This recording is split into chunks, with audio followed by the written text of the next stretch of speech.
Yeah. And we wondered where you were this morning. I have some business to attend to. It's a nice village. We try and find facts around here. I had to drive across 3 towns before I found one. Business on the weekend. Bankers never sleep. Oh, now I'll have to do it all over again. You have to notify the stockholders.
After an argument March 20.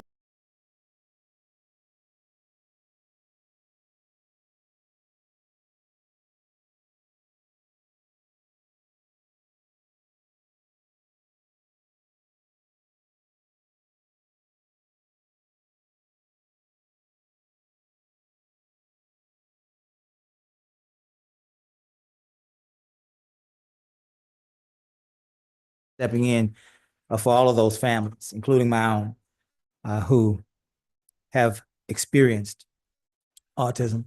Office of the Mayor for the City of Lamarck proclamation, whereas autism spectrum disorder is a developmental condition that affects individuals in unique and diverse ways, and whereas individuals on the autism spectrum contribute significantly to the diversity, creativity, and the strength of the community. And whereas Autism Acceptance Month seeks to foster greater understanding, promote inclusion, and celebrate the unique talents and perspectives of people with autism. And whereas the City of Lamarck recognizes that individuals with autism have to have the right to be treated with dignity, respect, and kindness, and should have access to opportunities and support to enable them to thrive. And whereas through education, awareness, and action, the community can eliminate stigma, reduce barriers to inclusion, and create environments that are welcoming to all people, regardless of neurodiversity. And now, therefore, we the mayor and city council, by virtue of the authority vested by the city of Lamarck, Texas, do hereby proclaim the month of April 2025 as Autism Acceptance Month. The city of Lamarck and do hereby encourage all the citizens of Lamarck to recognize this month by seeking to educate themselves, embrace the diversity, celebrate, and commit to creating a world where individuals with autism are accepted, respected, and included in all aspects of society. Testimony whereof witness my hand, the seal of the city of Lamarck, this 8th day of April 2025. Keith Bell, Mayor. Let's give this day, this month, a round of applause.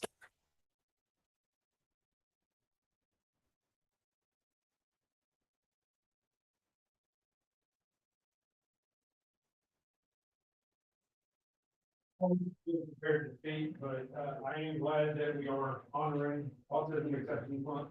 I have two sons of my own that are on the spectrum. One of them is nonverbal, and it's a very unique thing.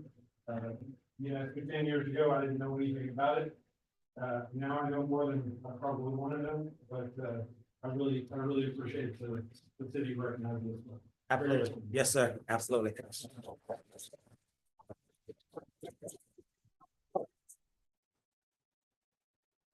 Drinking Water Week.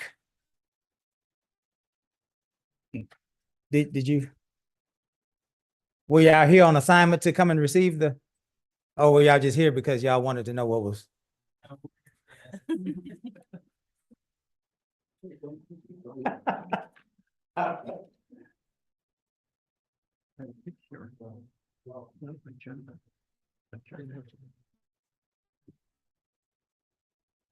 Office of the Mayor of the City of Lamarck proclamation. Whereas water is the most valuable natural resource, and whereas drinking water serves a vital role in daily life, serving as an essential purpose to health, hydration, and hygiene needs for the quality of life that citizens enjoy. And whereas tap water delivers public health protection, fire protection, support for our economy, and the quality of life that the public enjoys. And whereas the health, safety, and well-being of a community depend on reliable, high-quality drinking water and the well-maintained infrastructure to deliver it. And whereas Drinking Water Week provides an opportunity to recognize the vital role that water plays throughout daily life and to acknowledge the tireless efforts of those who provide the community with safe, reliable drinking water. Now, therefore, we, the mayor and city council, urge all citizens and businesses to join in and hereby proclaim the week of May 4th through 10th, 2025 as Drinking Water Week. In Lamarck, encourage all of our citizens to help protect the source waters, appreciate the work of water professionals, and understand the importance of investing in water infrastructure. In testimony whereof, witness my hand, the seal of the city of Lamarck, this 21st day of April, 2025. Give a round of applause for Drinking Water Week.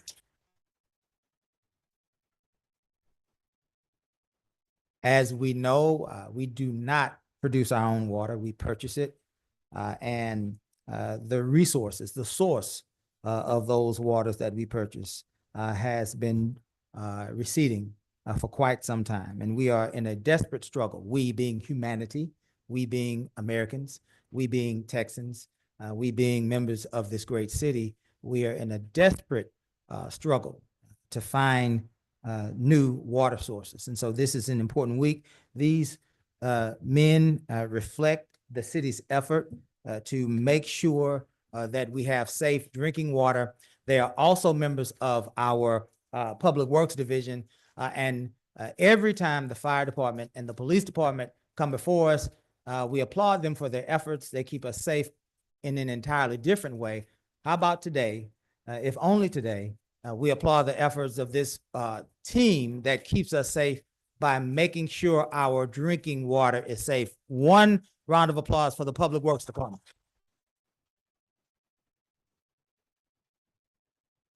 I said all that to say Martin is getting ready to give us the speech of a lifetime. Go, Martin. Thank you. It's a team effort. You know, like we try to do our best. So Very good, very good. Come on, let's get that. We appreciate each and every one of you. Absolutely.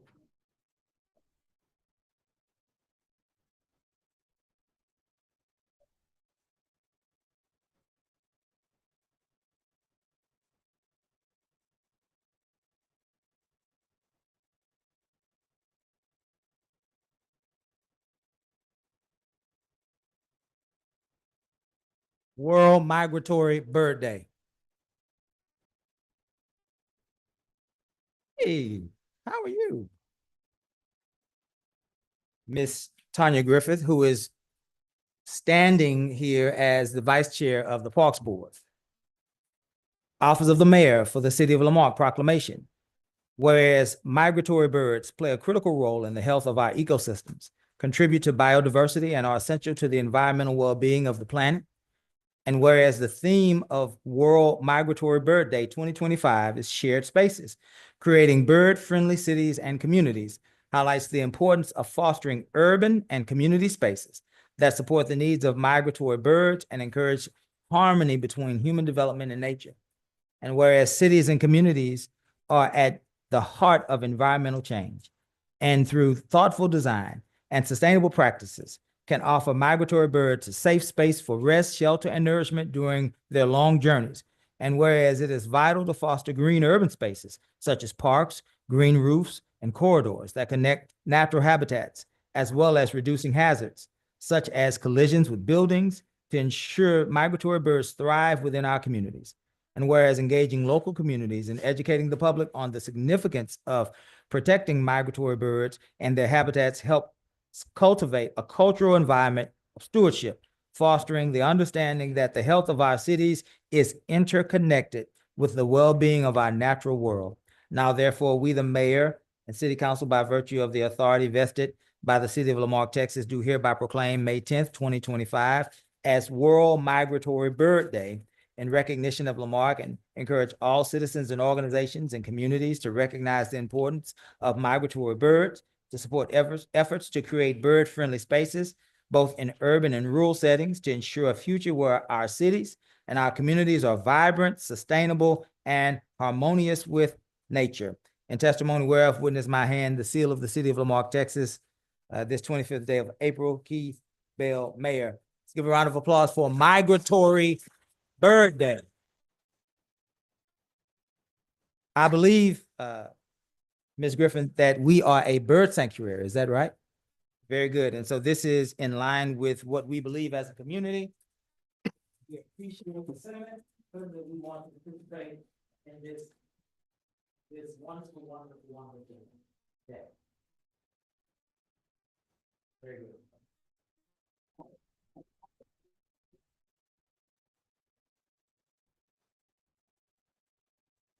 Lemonade Day.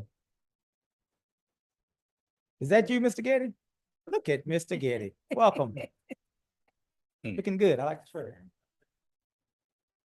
Mr. Getty is our economic development director, and so that's why I kid with him, but welcome. We certainly are honored to have you in our midst. Certainly, this city has participated in Lemonade Day for quite some time. Lemonade Day, in essence, is an opportunity for us to allow our children to learn the benefits and the responsibilities of entrepreneurship. All cities, especially small cities, are built on the foundation of small business and entrepreneurship. And certainly this is the first opportunity for our young people to understand and know exactly what that means. And so we're delighted to participate. And certainly, Alex, you are definitely an able person to receive this proclamation with your work in economic development. And so from the Office of the Mayor, the City of Lamarck proclamation, whereas Lemonade Day is an annual event designed to inspire and educate children and young people in our community about entrepreneurship and financial literacy by helping them launch their own lemonade stand. And whereas Lemonade Day provides for a fun and educational opportunity for children to learn valuable life skills, such as goal setting, planning, budgeting, customer service, and marketing, while fostering a sense of responsibility and pride in their work. And whereas this initiative promotes the values of hard work, creativity, and self-confidence, empowering the next generation of leaders, innovators, and entrepreneurs. And whereas Lemonade Day celebrates the spirit of community by encouraging local businesses, organizations, and families to come together to support and mentor the young entrepreneurs taking a part in this event. Whereas the success of Lemonade Day demonstrates the power of collaboration in helping young people to develop a mindset that promotes positive change, economic growth, and the entrepreneurial spirit. Now, therefore, we, the mayor, the city council, by virtue of the authority vested by the city of Lamarck, Texas, do hereby proclaim May 3rd, Lemonade Day. The city of Lamarck do hereby encourage all citizens to support and celebrate our young entrepreneurs by visiting lemonade stands, plural, throughout the city and promoting the importance of entrepreneurship, education, and community involvement. Testimony whereof witness my hand, the seal of the city of Lamarck, this 25th day of April. Keith Bell, Mayor, let's give a round of applause for Lemonade Day.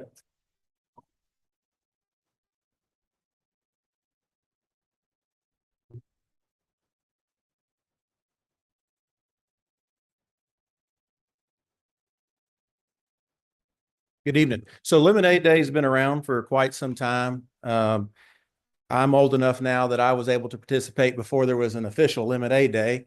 I remember selling lemonade on the corner of Cedar and Chimney Corners as a kid in the 1980s. But what these kids are doing today is much more than we ever thought of doing. The marketing side, the better stands, and just really the support of the community. So as Mayor said, and as this proclamation says, definitely encourage you to stop and buy one or two or three. If you see 10, stop by as many of those as you can. You don't know the impact that you will have on that young person's life. Even if you can't have sugar or don't drink lemonade, just talk to them for a minute. We all can learn from one another and drop off $1 or $2 if you're able. But really a great event, and we appreciate everybody supporting that. Thank you, Mayor.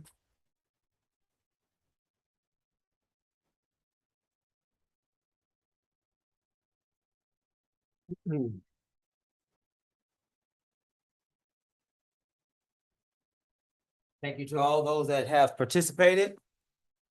We are now at a presentation from the Economic Development Corporation. As I said before, in our proclamation for Lemonade Day, excuse me, Mr. Alex Getty is the Economic Development Director, and he is here today to present an update on the activities and the operations of the Economic Development Corporation. Mr. Alex Getty, you are welcome. You may approach.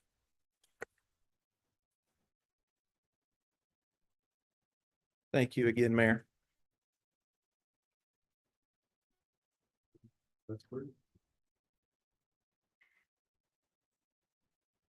Okay. So thank you for the opportunity, Mayor and Council, to run through a few slides with you this evening. Some of these things you're going to know already, right? Because you're very heavily involved in the community. Some of these slides are for you and some are for the community at large.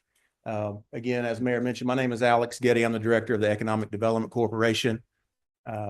We have a staff of 3 at the corporation. Our longtime receptionist, Marcia Randall.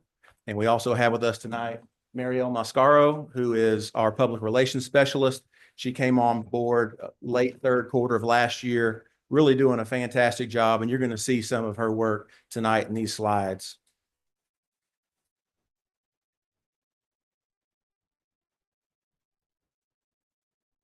Where are we at? It worked perfectly the first time. All right, thank you. So the corporation is a board of 5 voting members, and we have an ex officio member, which is Mayor Bell. 2 members are here tonight. Mr. James Osteen, thank you for being here, and Joe Campion, who serves as the mayor pro tem, of course, on council. Really a good board. It's a pleasure to work with this corporation.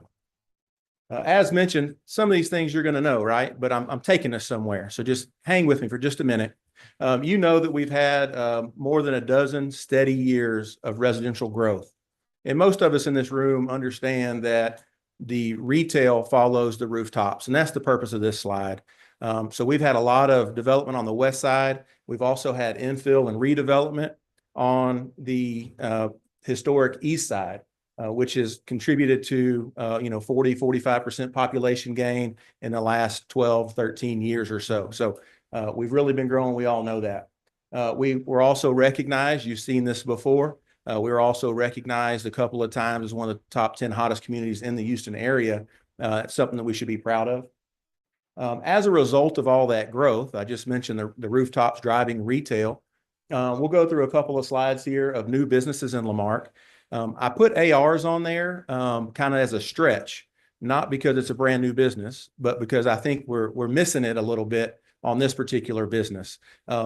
Hopefully, most everyone in this room and in our community have visited at some point ARs, but it's located at Gulfway Plaza. Really a neat business. You can go there just to eat if you would like to. They have a diverse menu, diverse drink options. Indoor putt-putt, virtual reality, all types of games and things for kids. Then as the weather starts getting hotter this summer, if you have an opportunity to take a kid or just go yourself, just check it out. ARs really is an asset to our community. I think it should be busting at the seams, and we'd like to get it there. Sid's Grooming on 1764 is a new business. It is located west end of the city on 1764. JLB Eatery. I'm going to show you a picture in a few minutes that's going to make you hungry. So hopefully you had dinner, because if not, you'll be thinking about that for the next hour or so. McDonald's, our second, some call third location in Lamarck. They build them because they sell a lot of burgers. They're going to keep building them as long as people are buying the burgers. One of the top franchise, obviously, in the world. And then Salon Centric, they have some competitors that you would know their names, but they're the beauty supply store. They're really new. Next slide, please. I also took a little liberty on this one as well with Church's Chicken on the top left. I'm considering it a new business. It was closed for over a couple of years. There was a lot of work that went into that, a lot of communication. They've come back rebranded as Church's Texas Chicken, and you'll notice one of their competitors is Popeyes, and that's Louisiana Chicken. So that's how they're branding themselves now nationwide. And then, some of these others you visited, Raising Cane's, Marble Slab is virtually brand new. Go check them out. Fidelity National Title located on Autry Road at 1764. They're a national title company. They're new to Lamarck, but the people that run it are not new. They have a lot of history in Galveston County. And so we're excited to have them. Chipotle as well. And then Dream Teams is a new small business. They do custom spirit apparel. They can make your shirts, etc. Some other ones that are coming soon. Valvoline's getting close to finishing. Quick Quack will be coming online soon. Big City Wings. Hot Works is about to open. Tropical Smoothie Cafe is another good one. A lot of people has a pretty cult following. PJ's Coffee. I've never heard a bad thing about PJ's Coffee. New Orleans style coffee. They say it's better than some of the big boys, and you'll just have to try for yourself and see. But another good operator and business there. And then last but not least, the Texan store. It's probably the largest. It is the largest footprint on this particular slide, taking down about 10.5 acres. They'll have about 80 employees, about 40 pumps, clean restrooms, bright lights, the whole 9 yards, a lot of different food options. Looking forward to them opening. They're going to time their development with the opening of I-45 in front of their business, which is tracking to be something like fall of next year. And so we'll kind of watch that we're in communication with ownership there, and I send them pictures every now and then about progress in front of the land that they own, and go from there. So hopefully in the next few months, they'll be turning in plans for review. Another business coming soon. We're excited about this one. This will be at 405 Laurel. Orlando Archibald has leased space from us. This is the former space where Art of Coffee was, coffee and beverage lounge. Shout out to Marielle. I reached out to Mr. Archibald and said, hey, do you have any ideas for signage or what that might look like? And he said, no, I really don't yet. And I said, would you like Marielle to take a stab at it? And he said, oh, that would be great. And so she put together 3 or 4 different looks with different feels. And this was the one that is the leader in the clubhouse, so to speak. It could change, don't know. But we wanted to put something on here that kind of showed what that could look like. Coffee in the morning, transition to a beverage lounge in the evening. Cool concept. He's excited about it. We're excited about it. And we hope that the community supports that business when they open in the next couple of months. This is another one that council knows a lot about. It's under construction right now. It's going to create 8 to 10 jobs, create significant amount of sales tax revenue and some tax base. This is at 1764 west of former Gulf Greyhound Park, which is now JMK 5. This is another slide that when it was presented to council, this is just again for the community. These are some of their partners. You recognize a lot of those names on that list. As a result of those first 10 or 12 slides, we've had 8 years of record sales tax, and I know that council's very well aware of this. But what I find interesting about that 8-year run is some of the things we've had to overcome. And this is something in particular I think that the community should be proud of, is that number one, we had a pandemic, a global pandemic, 5 years ago that disrupted our economy for at least a year, maybe 2, and in some cases with supply chain and things even longer. But we continued to have record sales tax during that time, year over year. In addition to that, as we're all aware of, we've had construction on I-45 for about 6 years. I-45 is a blessing for us during this time. It's a challenge, right? We're trying real hard to make sure that shopping patterns aren't disrupted, and they have been some, but not to the degree we've seen in other communities. We've seen some communities digress a lot during their construction period with more I-45 frontage than anyone. Our timeline is longer too. And for those who are wondering, by the schedules we've seen recently, we've got about 3 more years of construction on I-45. So that's something to be proud of. With all that going on, we still had record years, 8 years in a row. And I'm pretty confident that 8 will turn into a 9 based upon our fiscal year so far and how things are trending. A couple other things that we've been up to. ICSC Red River had a great attendance from council and the board and Marielle. This is hosted in Dallas at the Kay Bailey Hutchinson Convention Center, our hometown girl. It's a smaller show compared to like ICSC in Las Vegas, which is almost 1 million square feet. This one's a little bit more intimate, but in a lot of ways, I think it can be more fruitful. And I think the last 2 years have been very successful for us there. We also had a booth with BAHEP that we shared along with some other municipalities, kind of served as a home base, if you will. And then we also had retail strategies there, walking the floor, having appointments on our behalf. And we're still working leads there, but as many touch points as we can get with retailers, that's what we're trying to do. And it is paying some dividends. Been on a little bit of a speaking tour of late. I was asked to speak at Stewart Title. They had a group of folks that they wanted us to come speak to. And some of these slides you'll see down are the same slides. But the point is we've had some really good opportunities to promote Lamarck and talk about a lot of the good things that are happening that people wouldn't know otherwise. We also participate in the CEO Connections. This is through our partnership with the Houston Business Journal. It was held at BAHEP. There was 9 different CEOs there. We got a chance to talk with those folks, 2 of which are local developers. commercial developers. And so it's just another example of how we're out in the community trying to make connections with folks that can do projects in Lamarck. Another speaking engagement, March 20th. They said this was the largest turnout they'd had in quite some time. It was really, I enjoyed it. These are all commercial real estate brokers. They understand what we're trying to accomplish. We went through quite a few slides. You'll see again in a minute some similar ones, and I'll point a couple of them out. But when I finished, I hung around for 20 or 30 minutes because there was a line of commercial brokers that wanted to talk to me about Lamarck. So I'm going to call that a big win. And hopefully down the road, some projects will come out of that. This was a slide that I included in that slide deck because a lot of people didn't know how much we'd been winning. And this isn't even an all-inclusive list, right? There's nothing about community-oriented policing on there. I didn't want the slide to get too crazy busy, but there was just a lot of good things in 2024 that the city was able to do.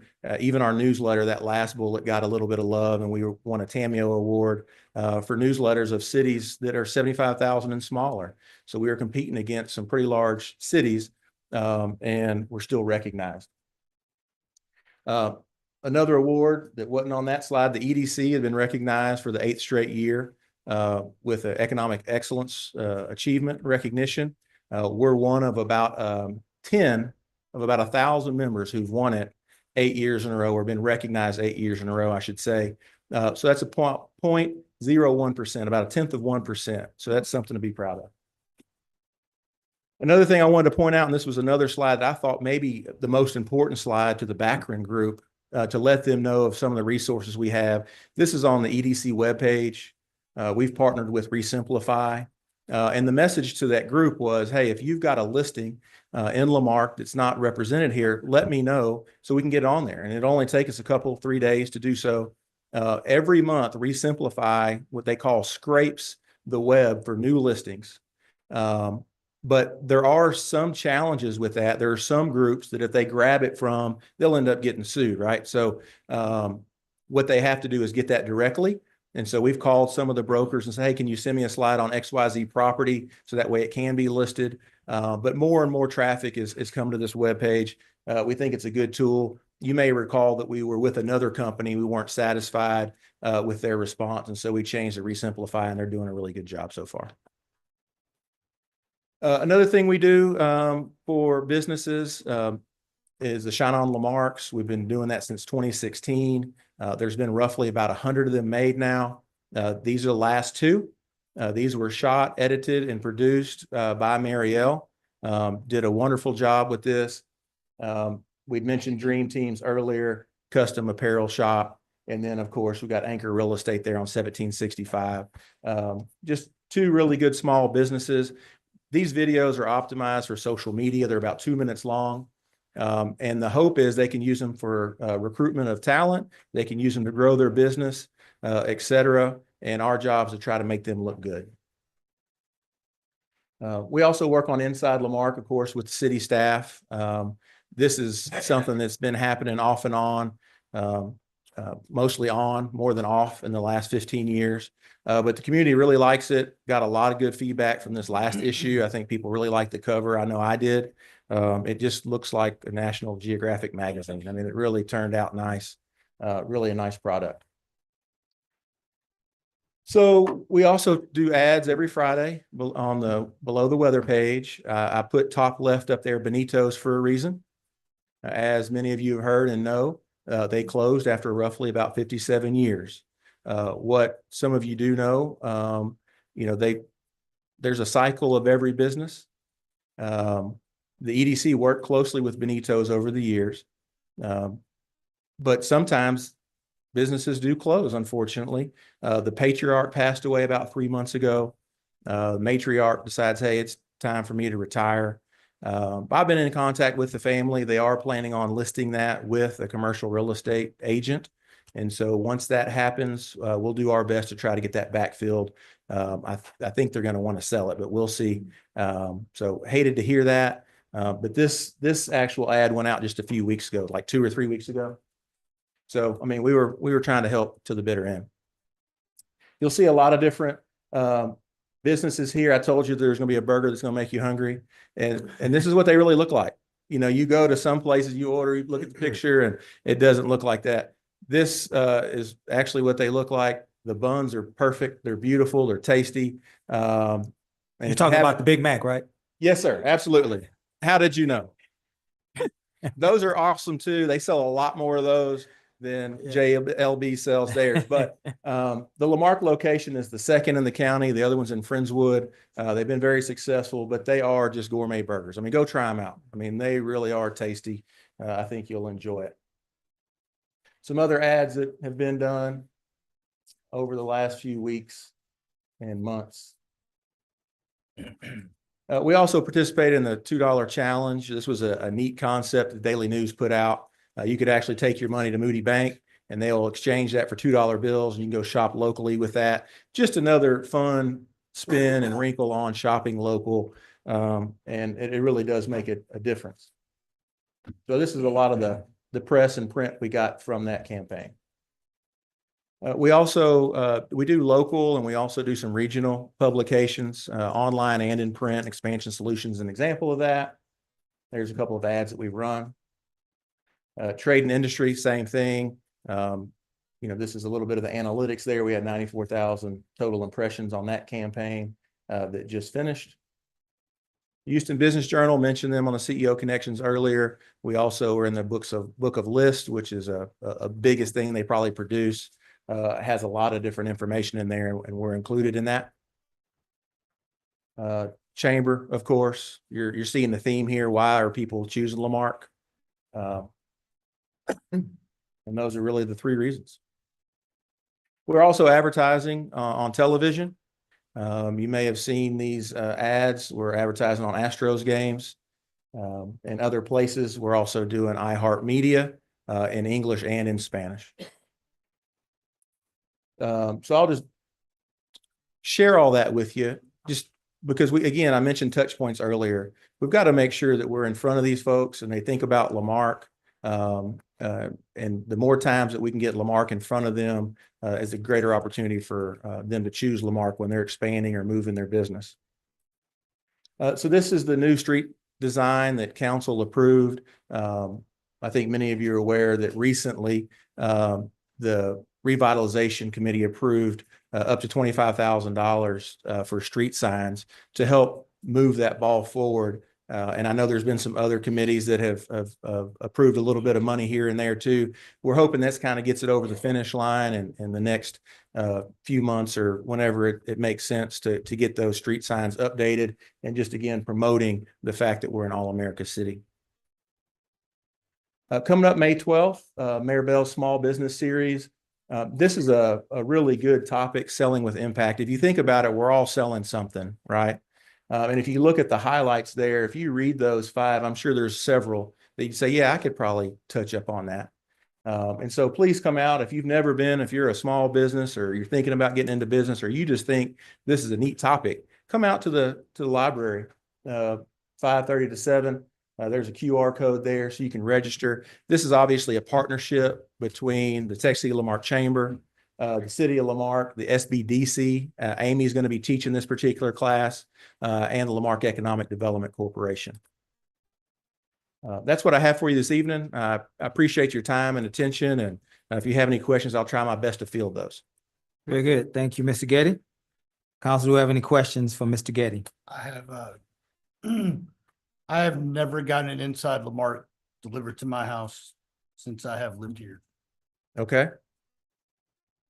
I don't know how to get on your mailing list for that. They're supposed to go to every business and address, apartment in the city limits. So thank you for letting me know. We'll see if we can find out what's happening there. But they're supposed to go to every mailbox. Also, personal point of privilege, please, Mayor. I'm going to apologize for my delivery on Tuesday at your meeting. Was a little rough week with some family issues. So I was a little more emotional than I normally am when I come to things. And I do apologize to you and your board for the way I presented my information that I put out. Thank you, sir. Any others? I'm sorry, were you done, I'm Mr. done, Ross? sir. Anyone else? I do. That was an amazing presentation, concise and concrete. And I hope that everyone has seen, the good things that are coming to the city of Lamarck and that, that are projected to come and that are here. Real fast, we were talking about the small business, expo. How many businesses have taken a part of that so far? Because I know we've had that about a year now. The small business series. Mhm. I'd say the average number of participants is about 15. We've had as many as 25. Okay. So I don't know, 100 or so. Okay. 100 people or businesses? I would say 100 people. I mean, some 100 are people. duplicates, some come and go. We've had some that have attended most of them. We've Mhm. had some that have attended one or two. So And so they're turning, so are they, out of the 100 people, are there, you said there are 15 businesses, you think, out of that? probably a few more. Quite But a few again, more. sometimes these are folks that are just thinking about starting a business. They're Right. gathering resources. Maybe they've already met Amy, or maybe we've already referred them to Amy to start a business plan. Okay. And so it takes all forms and shapes. And again, a small business is defined as 500 or less employees. So Right, that's a right. pretty large breadth. I Right. mean, if you have 10 employees and you want to come attend because you think that this might be a benefit, by all means, please attend. Yeah. I've just had some questions about that program and then they've asked how many businesses have come out of that, and I didn't know how to answer that, so now I do. Thank you. Yes, ma'am. Anyone else? Alex, do you have an update on the sales tax audit? The sales tax audit from what HDL is working on? Yeah. Oh, okay. No, I don't have it. No, I don't. Okay. When you get a chance, whenever they communicate that to you, could you communicate that to us? Sure. It'll come to me or Miss Turner. Okay, very good. Thank you. Thank you, Alex. Mhm. Thank y'all. Appreciate your time.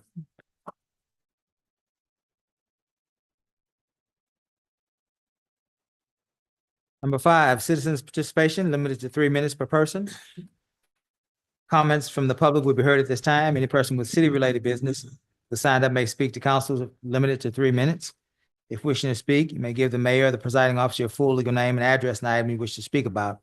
Compliance with the Texas Open Meetings Act, the city may not deliberate on comments. Personal attacks will not be allowed. Personnel matters should be addressed to the city manager during normal business hours. If you're visiting with us via telephone, you may press *6 to mute or unmute yourself. If you're visiting with us via smartphone, tablet, or computer on the Zoom platform, there should be a microphone icon in the lower portion of your screen. If you're here with us in person, when your name is called, you may approach the center aisle. There is a microphone and a timer. And certainly we all have 3 minutes to express ourselves to this council. Avery, are there any persons online wishing to speak? No, sir. Thank you, sir. Mr. Jack Mazzola. Welcome, Jack. Name and address for the record, please. Hello, there's a bunch of people here. Okay. Let's let Mr. Mazzola go, and then we'll go back to the online folks. That'd be okay? Yeah. All right. Okay, Mr. my name is Mazzola. Jack Mazzola. I live in 21 South Flamingo, Lamarck. You know, I've been coming to these meetings for a few months now, and most of the time I see people come up here just wanting to gaslight the council. I'm not here to do that. I just want to congratulate Chief Aragon, his staff, and all of our officers who've been doing a really good job bringing crime down as much as they can. But we need some people in town to also step up and help. If they see something, let them know. They can't be everywhere all the time. There's some areas that getting hit with cars broken in, and if you see something, let them know. And there's also voices in the background I keep hearing about over-policing. I don't believe there's anything close to over-policing. If you're not doing anything wrong, you got nothing to worry about. Anytime you want to park a car at my street, Chief Aragon, go ahead and feel free. We enjoy the police. That's all I had for tonight. Thank you. Thank you, Mr. Mazzola. Mr. Avery, there was a person, it sounds like, at least one, there are 2 people. Yes. Very good. Person is called Beard. Welcome, Mr. Beard. Name and address for the record, please. Yes, Carl Beard, 1600 Pennsylvania Avenue. Yes, how you doing today? I want to address the Lamarck Police Department. Probably about 3 years, me and other members of the community have tried to lodge complaints against a certain councilman that's actually sitting up on your dais right now. And those complaints have been pretty much stonewalled at the lobby. I've been told everything from the statute of limitations ran out within 2 hours. We're compiling a political file on all these complaints. And from what I'm finding out, a lot of this stuff never was documented. Reports are missing.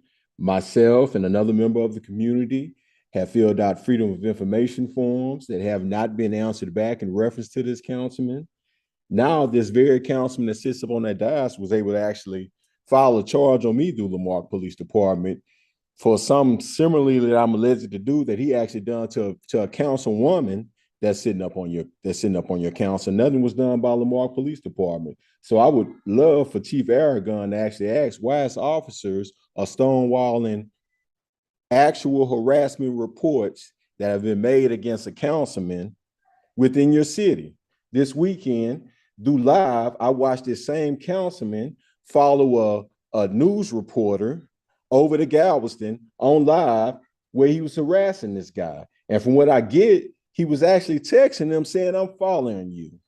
These are actually all crimes in Texas that violate certain penal codes. Those penal codes I shared with Chief Aragon, and he still refused to forward them to the DA. We're being told things like, oh, the DA don't want to deal with this, the DA don't want to deal with that. It's time for the community to get an answer through Lamarck from Jack Rody, whether he's going to deal with these charges against Councilman Lowry. That's it. Thank you, Mr. Beard. Mr. Avery, that you said there was one more. Hello, can you hear me? Mr. Harvey? Yes, I'm right here. How you doing, my mayor? We can hear you. Name and address for the record, sir. My name is Harvey Freebird, and my address is Joseph Lowry's Head. I'm there anytime you need me. Yeah, tonight I want to speak about Councilman Lowry's mental illness and his future mental health.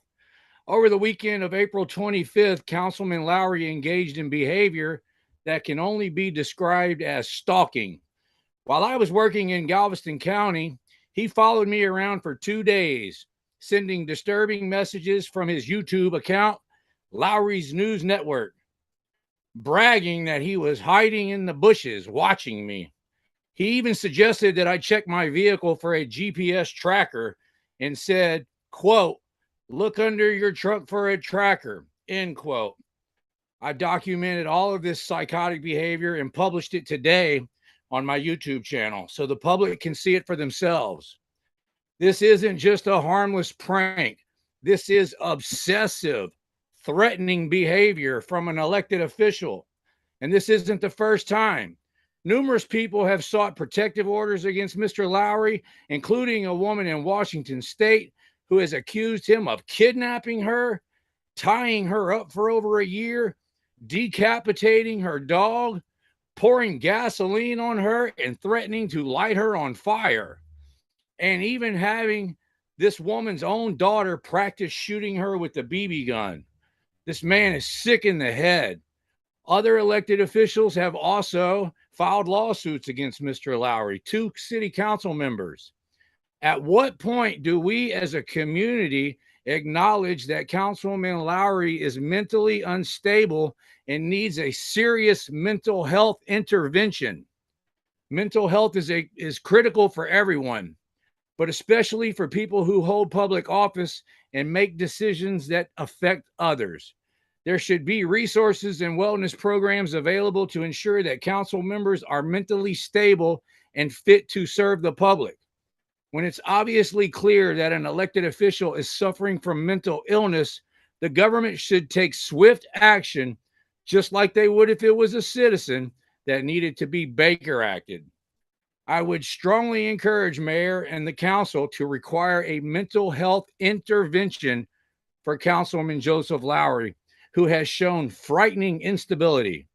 It's time to take proactive steps to protect everyone before the situation gets worse. This is not about politics. It's about public safety. Representatives should be mentally stable to serve the public. Individuals who spend their weekend hiding in bushes and stalking independent journalists and intimidating them have no business holding public office. Thank you, Mayor and Council.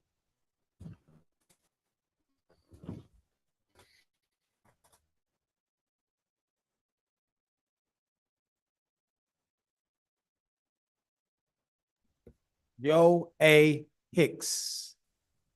Welcome, Mr. Joe. Name and address for the record, please. Thank you, Mr. Mayor and City Council. I'd like to commend y'all on y'all's progress with the improvements for the city. However, my concerns are to find out whose responsibility is for maintaining the ditches. I reside at 321 Balney Street, which is on the west side. Ms. Kimberly Yancey is our council representative over there. Over a year ago, before the hurricane season, I was up here and I talked to you, Mr. Bell, and the city manager and Miss Kimberly about this matter. I did a follow-up the very next day in calling Miss Kimberly and the city manager. I can't remember his name, but Mr. Garcia. okay. And I never did get no return calls on it. But with the hurricane season being around the corner and the improvements y'all have done with the sewage, they've replaced all the caps and stuff. There's one right there at the corner of my property, Kirby Street and Balney. The culverts that run south to drain into the main waters that come to the park, not Carbide Park, but our city park that we have that y'all hold functions at, that big body of water, that's where our ditches empty into. Highland Bayou. Yes, sir. Yes, sir. So with the contractors now have put so much mud around that one particular one that there is no drainage at all. With all the rain we've had in the last couple of days, our ditches have stagnant water in it. They have never been excavated in the 20-year plus years that I've been residing here. So I just want to know if it's the mud district's responsibility or if it's the city's responsibility. It's ours. Okay, well, I would like, and some of our neighbors, they said they would come up here with me, but evidently they had other things planned, so. Yes, sir. I'm up here just expressing our concerns for that. Yes, sir. Were you done, Mr. Joe? Yes, sir. Mr. Joe, Thank you very much. we want to thank you for this. We're looking at you and we cannot respond because this is not on the agenda. However, Mr. Pritchett, perhaps Shannon, the interim Public Works Director, is here right now today. And before you leave, Mr. Pritchett, I would love for you or one of your staff members to visit with Mr. I'd like Hicks. to ask for a point of information. Mr. Hicks, good Point of evening. information, granted. Yes, thank you, sir. Good evening. Good evening. I have the notes, everything that you said. I wanted you to know that I take very meticulous notes. To the mayor's point, we cannot discuss this at this present moment in time. However, there is an item on new business this evening that we will be discussing a plan for drainage throughout the entire city in conjunction with Galveston County Drainage District 2, as well as we'll just say sins of the past. And so if you have the availability to stick around until we get to that, I believe it's fairly recent on the agenda, 8-1. And so we will talk about that a little bit this evening, sir. Well, I have some pictures that you can also see at that time. What I will do is stick I'll have around. one of my staff members grab your contact information. Okay. Thank you, I sir. will stick around. Thank y'all very much. Thank you, Mr. Hicks. Mrs. Catherine Heron Keith. Welcome, Ms. Keith. Name and address for the record, please. I'm Kathy Heron Keith. I live at 56 Ferrando Pines. I'm here tonight to talk about the community policing and to say you look kind of snazzy with your little jacket there, sir. I look snazzy Yeah, you look snazzy. from the side. Yeah, okay. So, what I came to say tonight was, while the Lamarck Police Department's community policing and patrols have been the prime factors in lowering the crime in Lamarck, we are by no means a crime-free city. There are suspected trafficking houses and game rooms on Scott Street. Hackberry and Shady Lane have had a rash of car burglaries in the past week. Houston and Lamar has a possible sex trafficking house, and there was an attempted abduction of a teenage girl there last week. There are still many in the community who do not call the police for fear of retaliation and nothing happening to the criminal. There are those who don't vote because, as we know, last week proves it's not safe in this city to vote without being harassed in the polling station, down this very hall, and in the parking lot by those who think they are above the law and try to tie the hands of the police by demanding less patrols in higher crime areas. We need more patrols and support of our officers and department. They can do a much better job when the community is behind them and gives them the information and the tools to do their jobs.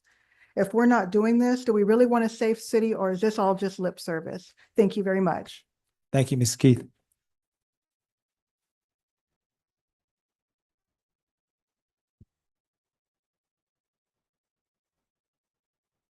Mrs. Tammy Gary.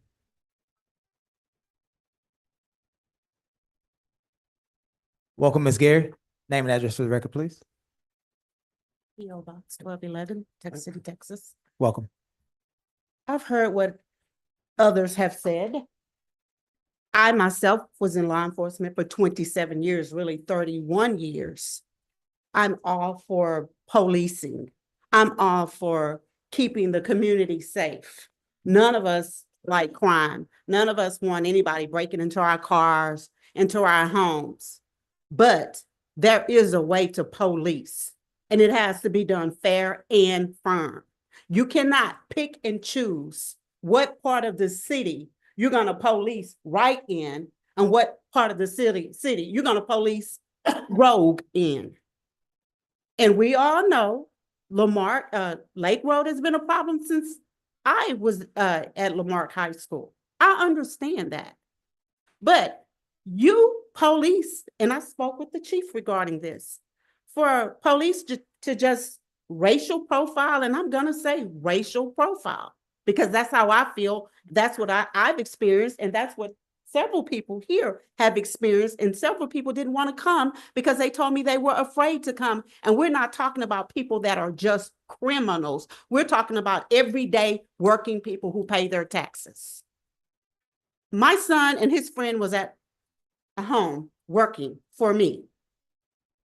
It was late, 7:50 p.m., March, I think it was the 17th. I said, I don't have any cash to pay the painter. Can you follow me to the credit union on Oak Street? So I pulled up my car, got cash out of the ATM machine. My son was driving with the painter. I pulled up, stopped the car. My son, I handed him the money out of the window. We took a right turn right at the fish place. We took another right turn. All of a sudden, I see lights behind us. Well, is he coming for my son, me? So we pulled over. Officer Narvaez pulled up, got out the car. I said, excuse me, sir, what did you stop us, me, or him for? This is what he said to me.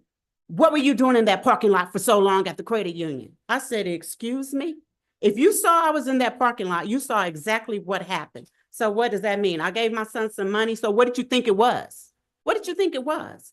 So my son rolled down the window of his car and he said, excuse me, sir, what did I do? He said, you made a wide right turn. I'm like, cars were coming. If he would have made a wide right turn, he would have caused a wreck, or another car to the left would have had to swerve. He got my son and the painter out of the car and put him in handcuffs, told him he was being detained. Checked his car and he found some, I don't know, this stuff that you get from the vape shops or whatever, but it was legal. He went on to say, this is not legal. I know my time is almost up. So anyway, he gave him a ticket. But what did you actually stop us for? Why? Thank you, Ms. Gary.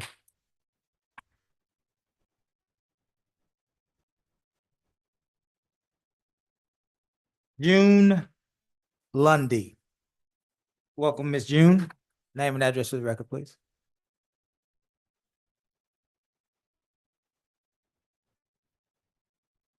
Good evening. My name is June Lundy. I reside in Galveston, Texas. Welcome. April the 16th, Thursday night, I was pulled over by Officer J. Vasquez for a taillight being out. He asked me for my driver's license and my insurance. Once I handed him my driver's license, he stood at my vehicle. He removed himself from me and went to the back of his car, and he came back and he started asking me about bombs, guns, drugs. So I'm looking at him confused, like, what's going on? So he then uses the word, he's threatened, and he used probable cause. So I'm like, what are you talking about? He said, I smell weed coming from your car. I do not smoke weed. I do not sell marijuana. And I got upset. He asked me to get out of my vehicle, and then I was surrounded by several other police officers, and I felt very afraid for my life. So I tried to offend myself, and I tried to let them know that I do not sell weed and there's no weed smoking in my vehicle. He gave me a ticket for my taillight being out, and on my ticket, it said that failure to maintain financial responsibility, where I showed him my insurance. He treated me like I was a criminal. Thank you. Yes, ma'am. Want to remind us again that this is citizens' participation. All of these things that are being presented are new to us, and they are not on the agenda. And so however much we might want to respond, we cannot. Thank you, Ms. Lundy.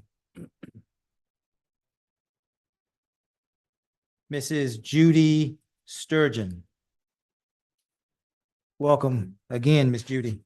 Name and address for the record.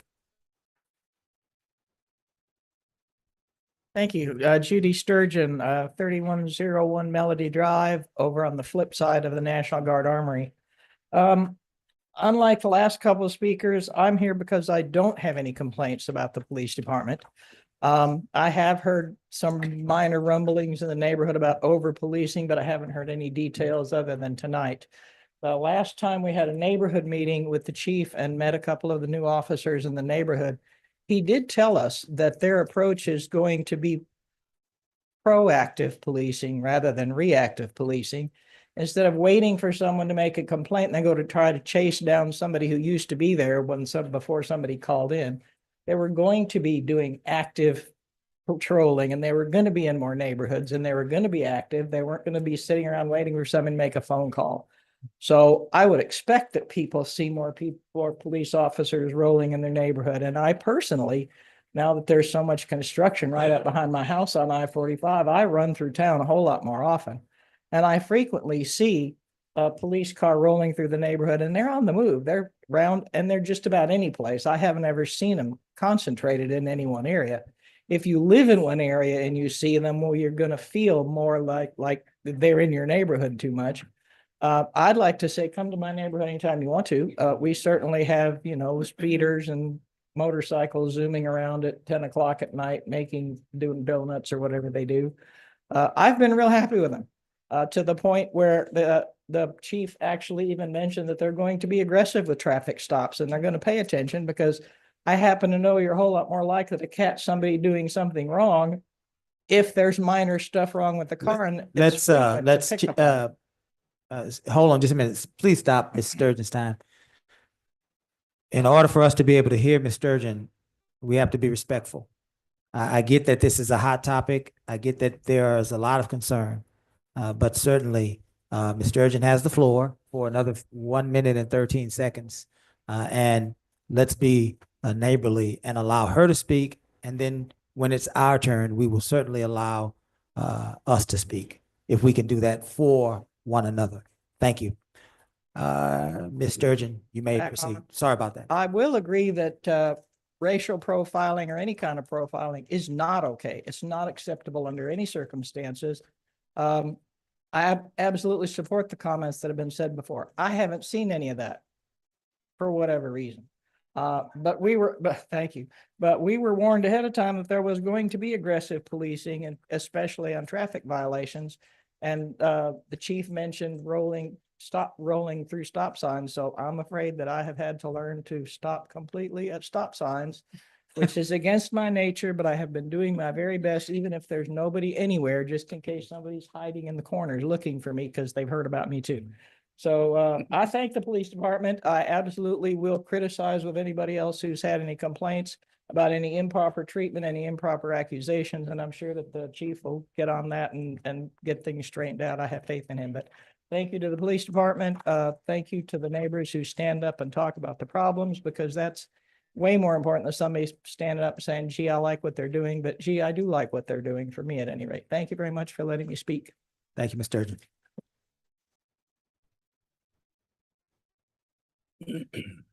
Mrs. Sharon Sellers.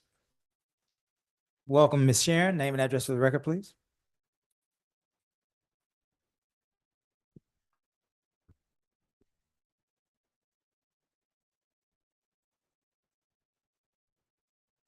Good evening. Sharon Sellers, 103 Long Ridge. Thank God I've got a very large, vicious dog, because there's been a lot of burglaries in my neighborhood and close by lately. A car just 2 doors down a while back was broken into. And I go out to walk my dog at night and often hear, not all the time, but often, gunshots coming from neighborhoods. Not next door, obviously, but you can hear them. So over policing is not happening. Racial profiling, I agree, is wrong and it shouldn't happen. The police are human. They make mistakes. We can't hold it against them in a world that's gone absolutely mad with crime. We need more policing. We really do. And I'd like to thank the city for digging out my ditches on the cul-de-sac, but some of the places that are deeper than what the culverts are has left a lot of water standing, and it's going to be a nasty mosquito season when it's bad enough because of the big drainage ditch that runs behind the house anyway. So maybe we can get our own mosquito truck for our neighborhood. I don't know, but it's going to be a problem. And it sure would be nice if the city could do something about fixing the problem that they've created. They did, it has helped as far as drainage in the area where there was no ditch. That's, it's helped that area. But for the rest of us, there's water standing because the ditch has been dug lower than the culverts. So thank you. And that's all. Point of information, Ms. Sellers. I said point of information, trying to give you some information. We do have the mosquito preventative machine that we have in operation at this time. Is that right? It has already begun its annual schedule. Yeah. So we do have our own mosquito truck. No, my own. Oh, you want your own? Oh, okay. All right. Mosquito Yes, ma'am. I understand you better now. Yes. Ma'am. 27,000 and change. I check. Thank you, Ms. Sellers. Robert Mitchtich, Robert Mitchtich. Name and address for the record.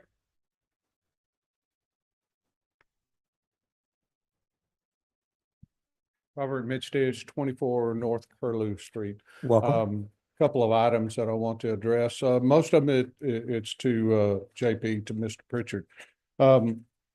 About 4 months ago on the police public safety building committee, we were told that before any plans could be drawn up for any of these alternative locations, we needed an elevation survey and everything. And it's over 4 months now, and that has not happened.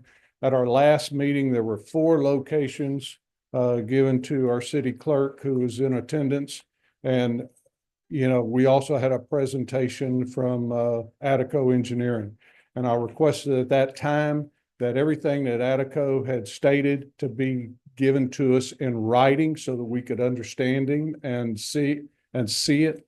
He was very hard to hear. And there were some things in there that we have some disagreements on, some discrepancies about height. And so, and some of what he said does not really apply to repurposing existing buildings. And especially we're looking at that because of the $2.6 million that was recently disclosed that would be for that.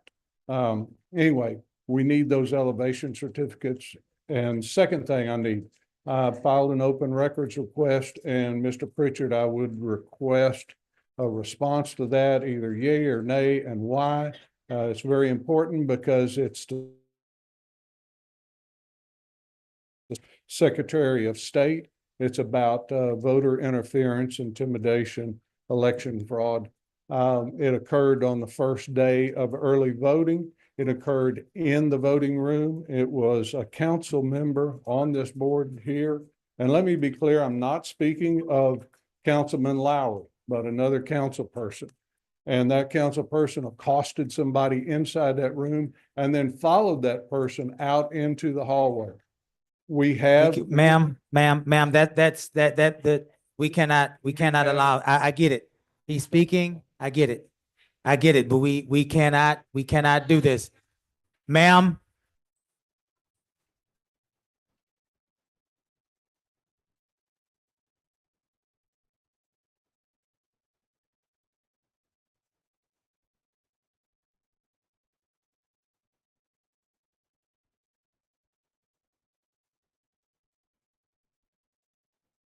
anyway, the complaint has been filed and we need the video that will show it in support, but we do have the witnesses.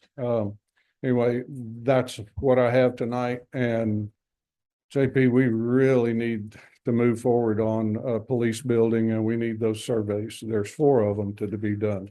And we need what Jen had stated to us in that. Thank you very much. Thank you, Robert. Mrs. Vanessa McAfee. Welcome, Miss Vanessa. Name and address for the record, please.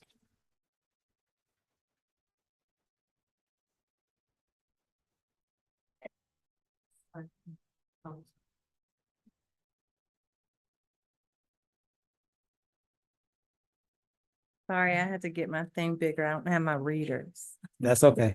Hello, my name is Vanessa McAfee. I am a Tech City resident, and I'm here to address how Joseph Lowry stole $50,000 from the Economic Development Committee. So I don't know if you need to stay or get up and run to the back room because this message is for you.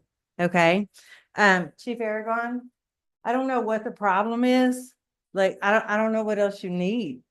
It took $50,000. You know, his business is failing on. I mean, your department has arrested people for so much less, including aggravated assault of a child based on baseless 30-year-old allegations.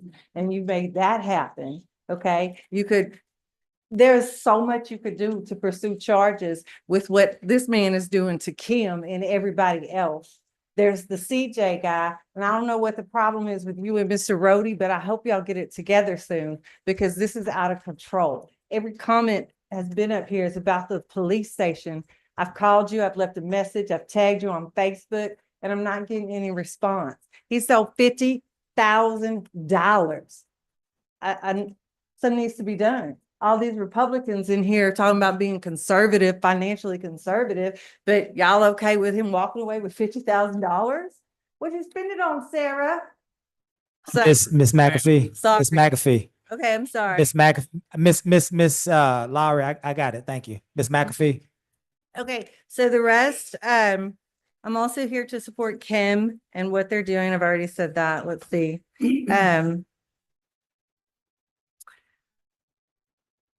You don't have your name tag. You need your new thing so I could call you by your last name. But Mr. Pritchett. Mr. Pritchett, whatever you could do on your end to make sure that $50,000 is dealt with, that needs to be done. Councilman Ross, Councilwoman Yancey, Mayor Bell, I appreciate all y'all support in making sure this man is coming to justice.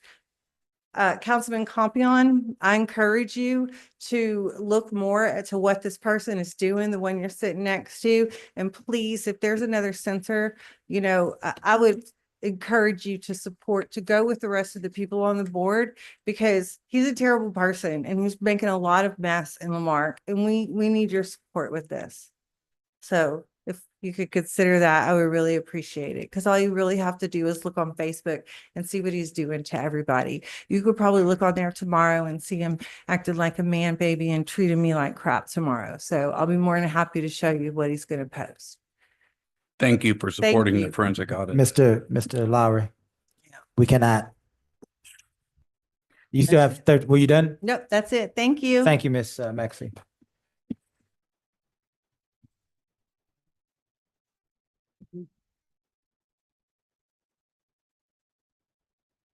Richard Holcomb, Mr. Richard Holcomb. Welcome. Name and address for the record, please. Richard Holcomb, 2708 Magnolia Drive. And I had a list of things to talk about, sir, but all the prior comments changed my whole list. Yes, sir, I am a Republican, but that don't mean I hate Democrats. But what I hate is, first of all, you always make the announcement, address the council as a whole, not to belittle nobody up there on that dais. I've seen you break that 3 times tonight. And I have a feeling it's all because they're talking to my councilman, Mr. Lowry. The gentleman that's an internet, YouTube personality or whatever, I've sat right here and watched that man. I've sat right back there and watched that man right here tell that man right there on that diocese that that man's wife was over at his house trying to get dates with him. And you didn't shut it down. Just like he just talked about now. He's not a citizen. This is for the citizens of Lamarck. You've got people from Texas City and all over coming over. This needs to be about city of Lamarck's business. And fighting, he said, she said, he did this, she did this. That don't make nothing to me. Where my tax dollars are wasted, when I see people driving around 3 deep in a Lamarck, city of Lamarck car, 1 shovel, and just, somebody comes out and checks the trash can on the park next door to our house every Saturday and Sunday, and I'm sure it's on overtime. And that 55-gallon drum, the business that park gets, it would take 6 years to fill that trash can up. But y'all can afford to pay somebody Saturday and Sunday to drive by there and reach down there and pick up 1 soda water can. If that's worth my taxpayer dollars paying somebody overtime, I don't understand. But this has done turned into a kangaroo court. It's all about what we can do, how we can down that man. I voted for the man and I'll vote for him again. And I'll tell anybody in this room that. Because he's doing what nobody else apparently wants to do. And one of those is a forensic audit. And yes, he may make comments on Facebook I don't particularly like. He's not my friend, he's my councilman. But when you sit right there and don't mute somebody talking bad about the man, because you've always said, address us as a council. And you let people get up here and call him out by name. And that's flat wrong. If you won't let them do it to nobody else, you shouldn't let them do it to him. Thank you. You know there will be a point of information. Mr. Holcomb, I'm coming back with a point of information. I'm ready to hear it. Do you understand the Constitution? Do you understand that we all have free speech? Yes, sir. Do you understand that these are rules that we're asking you to follow? Yes, sir. Do you understand that this does not trump the Constitution? Do you understand that ultimately people can say what they want in 3 minutes? Yes, sir. Okay, we're straight. Thank you.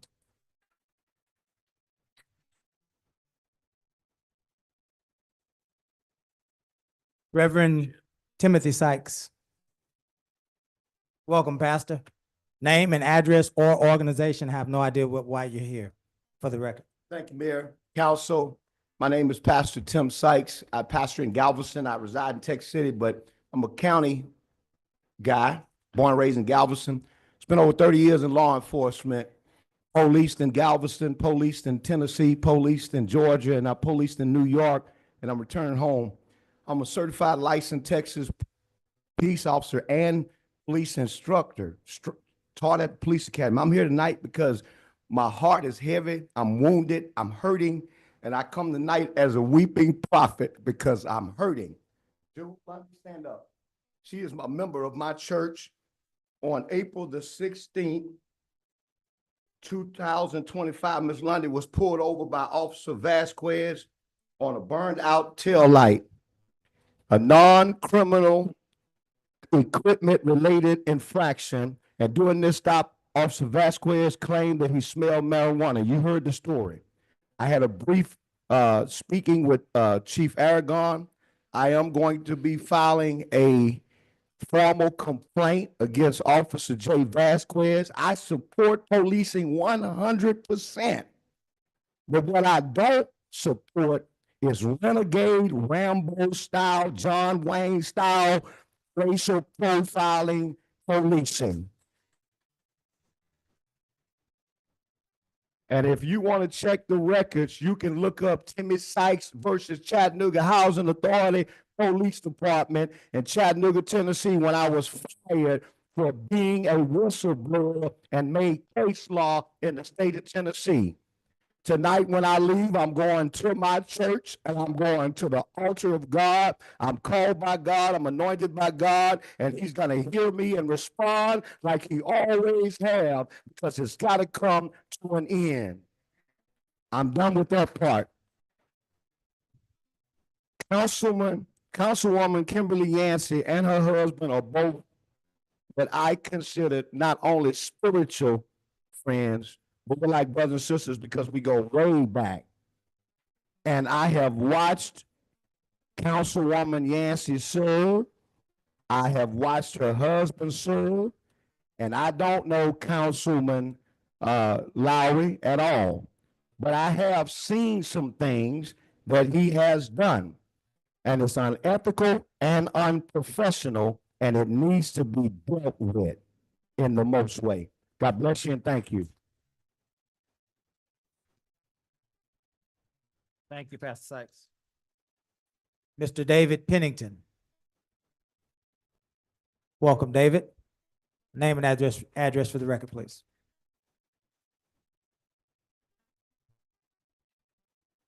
David Pennington, 924 Cypress. Good evening, Mayor and Council. Tonight, I'm here to talk about item 7.1 on the agenda concerning the volunteer background checks for volunteers, boards, commissions, and council. Now, I'm not opposed to the idea of background checks, but I am opposed to the idea that you may be holding the citizens of Lamarck to a higher standard than you hold the city council. According to section 2.04 qualifications in the city charter, it states, councilmen should be qualified voters of the state of Texas, hold no other public office, be and have been a resident of the city or of an annexed area for at least 1 year immediately preceding the election. A councilman shall immediately cease to hold office if he shall cease to possess any of these qualifications, be convicted of a felony, or otherwise provided by this charter. Now, the way I see this, if you're going to make this qualification to run for office, you're going to have to change the city charter. That's going to require this item getting on the ballot, and it's going to require getting approved by the voters. Now, neither of these can you guarantee will actually take place. And if you pass this requirement and the charter does not get changed, then the citizens are going to be held more accountable than the city council. It should be the other way around. Our elected officials should be held to a higher standard than the people they represent. Now, I've got nothing to hide from a background check. I've had 3 traffic violations in my whole life. One of those is dismissed. And during my 32-year military career, I had maintained a security clearance that had to be renewed every 5 years. So I don't have anything to hide. But to set yourselves above the citizens, in my opinion, is a bad idea. Although I fully understand why this is needed, I think the council should set the example by placing themselves under this requirement before asking the citizens to do the same. It should be the responsibility of each council member to properly vet their applicants before nominating them for boards and commissions. And for this reason, I think this item should be tabled for further discussion. Now, when you get to this item on the agenda, I have one question. Is this background check going to be mandatory or is it going to be voluntary? Because the form that you have online does not address a background check, and some applicants might want to know that in advance. Thank you. Thank you, Ms. Pennington. Mr. Brandon Kentowski. Did he leave? He left. Mr. Rashard Loftus. Welcome, Mr. Loftus. Name and address for the record, please. Good evening, Mayor and Council. 309 Johnson Street, if anybody want to come by. I'd like to just touch on the cleanup we had this past weekend for KLMB. I just want to thank Public Works Department for coming out and help, and thank the Lamarck Lions Club. They brought food for all the volunteers. And I'd like to suggest something that I've talked to you, Mayor, about for 100 years now, and that's getting us a grapple truck in this city so we can do our own business of cleaning up this city with all these piles of limbs that's out here on the road for 1,000 years. I am sick of it. I can bet you that probably everybody sitting here that live in this city is sick of seeing these limbs, trash in the ditches, mattresses on side of the road, furniture on side of the road. I am disgusted with it, but I love this city. But we got to do better. And District A, if we don't get our ditches dug, I'm finna start digging them myself. This gentleman right here basically said his ditches need dug. I've been asking for the longest time. Last time my ditches got dug over there with Carol Butler was the city manager. And Mayor Bell, you remember that quite well. Yeah. We need to do better with the people's business. All this harassing citizens and all this old fighting from this dais, I'm sick of that too. I've been harassed, but I'm gonna keep living. I'm gonna keep going to the same job that I get calls on. I'm gonna keep going there as long as they want me. So I'm asking all of y'all to stop this bickering and do my business. Do these people behind me business. Because otherwise, after a while, y'all ain't gonna be there. Because there's gonna be some recalls, and that go for every last one of y'all.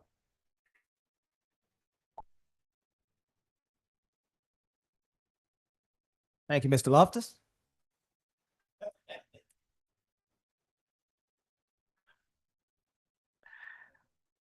All right. That was a healthy, did you want to say something? No, I'm just kidding. That was a healthy, robust discussion. And quite frankly, we do still live in a democracy. Thanks be to God. Are we ready, council, to move on to item 6, minutes? 6-1, special city council minutes of 4/16/2025. I will entertain a motion to approve. Is there a second? Second. Are there any corrections, omissions, or amendments? Hearing none, we'll call for the vote. All those in favor? Aye. Any opposed? Item 7, old business. Items presented to council for discussion and possible action. 7-1.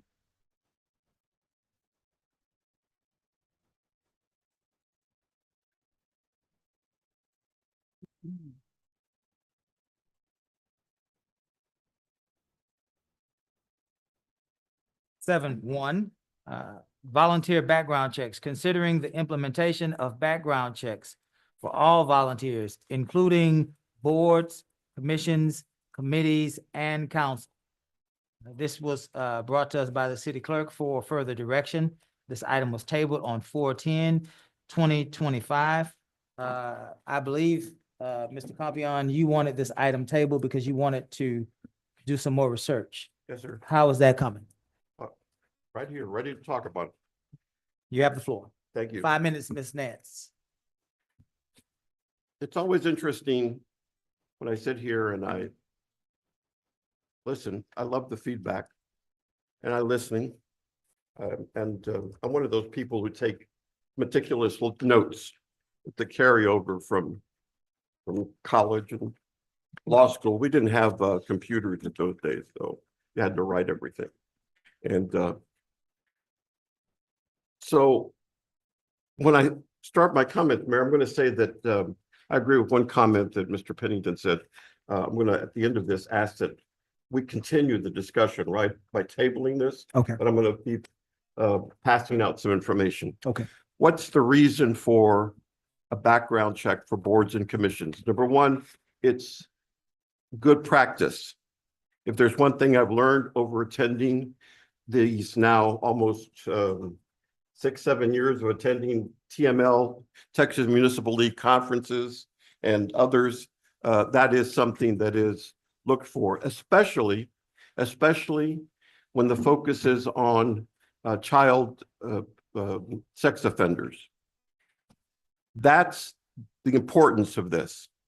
Now, I'm going to hand out some things for us to take, but Miss City Clerk, if we'll carry it over, these should be disclosed at our next meeting, right? So that the public can take a look at examples of what we're talking about. And then at that time too, I'll have a suggested policy that I'll pass by with Gus as well too, drafted based upon this. But this is one. I'll pass this way. Pass. Is it one Yeah, it's on back and front. I use back both sides. Did you want? Yeah, Mr. and Pritchard there's have one one for as well? Mr. Pritchard as well. And then read this way. Pritchard? This Do you is have one? James? Yes, sir. Yes, I have one. This is a form that's used by the city of Santa Fe as a good practice. And you'll notice in that form, if I could impose upon you, it talks about qualifications, and you'll notice that, which I like this language. It really looks to you to ask. It says right here, if you have been convicted of misdemeanor or felony and or placed on probation, fined, or given a suspended sentence, such as a pretrial diversion or deferred adjudication in court within the last 10 years, disclosure as such should be forwarded under separate cover. So you disclose the item. It's not disqualifying you, but it does permit us, and it's that red flag, right? It requires us to be a bit more diligent in terms of your service on our board and commission, especially if it's applicable to engagement with children. So our Parks Board individuals, we engage. The Keep Lamarck Beautiful Commission, having previously chaired that, and back when it was originally the Clean City Commission, we engaged, we encouraged young people to come and participate in the cleanups. Ms. Jones in Santa Fe ISD, adults who are volunteering in the school district are also undertaking. Heck, if you just go to the school to visit, you've got a brief check that occurs to make sure that you're not a sexual offender. So it's just good practice. And so I gave you this example as one. And as I said, that's the city of Santa Fe. The city, I'm going to pass out another one. This is the city of League City that also has their boards and commissions application. They do indicate here with regard, they indicate checks will occur. Once again, they're that's 2 pages. 2 pages. Back and forth, right? JV. And That's two. No, it's all one. that's, both of them are, that's, each one is it's So that whole, that's 2 pages of the that packet. JV, this is Royce, this is you. And there you go. Thank you. And it very clearly lists the qualification as well too. And there's one more there. So, and I have a longer one and also pass out. This is from another city that I looked at for the city of Tyler, which I liked the fact that they give a summary of all the boards and commissions and their activities. And they list the individuals that serve on the boards and they give more information. I subscribe to, I used to say when I was involved in my professional role, don't hide anything. Just give as much information. If you're repeating, I'm sorry, I'm repeating the information, because what have we learned? Back when I was in heading my company, we learned that when we were buying media, it took 8 times before people were willing to pick up the phone and go see our realty offices. Now, the current information is it takes 22 times before people see something before it really stays with them. Ms. I Nance, guess 5. Go ahead, Jim. exception being unless you're reading Facebook, obviously, from what I'm hearing in the comments. Like that's the truth for many people. But so I'll pass this one out too. Gives a better idea here, Mayor. One prayer. Yes, sir. I'll work on this. This one I'll work because I've got to organize that. Okay. So having said this, Mayor, I'm going to ask, and council, I'm going to ask that we table it once again, since we don't do workshops. This is just an ongoing, we're not under pressure, but I'll come back with a recommendation. Then at that point, Mayor, based upon this information, these are my resource documents. Sure. And are shared with everybody. And then I'll make a suggestion and go from there. If that makes sense, then that's what I ask from council. Is that a motion for Yes, to sir, table? it's a motion to Is there a table. second? I'll second that. There is no discussion on a motion to table, so we'll go straight to the vote. All those in favor? Aye. Any opposed? Items tabled. 8, new business. Items presented to council for discussion and possible action. 8.1, ordinance number letter O-2025-0011, approving mid-year budget amendments for fiscal year 25. Council, we have had an opportunity to be presented with these proposed budget amendments at our recent financial retreat. Mr. Pritchett, are there any changes to the information that you and Ms. Turner provided for us at that meeting? I believe the only change is we had 10. It's now 9 due to the fact of triple checking everything, and we realized that one of them was not needed. But other than that, everything is as we discussed in our financial retreat, as you said. Very good. Ms. Nance, let's start with 5 minutes. Council, are there any questions, any comments as relates to item 8.1? Please raise your hand to be acknowledged. I see you, Mr. Compion. Do you want to lead us out? I don't be left out. That's why I have my Yeah, new. you have that very favorite. And in fact, we are all getting one of those right now. They're on the. Mr. Compion, you have the floor. I want to say this is a cleaned up document. I like it, right? You incorporated the suggestions and the discussions that I've had with the finance director. Your first version did not meet my standard of what a budget amendment was, okay? Yes, sir. So and why am I saying this? You did not rename positions, number one. You updated the need for certain positions. Yes, sir. But you didn't rename them, which is good, in my mind, because it's the middle of a budget year, right? Agreed. Yes, And sir. we have a budget that was approved with these particular names, and we don't want confusion or anybody alleging that we're hiding stuff. And Yes, that's sir. why what makes me very nervous, right?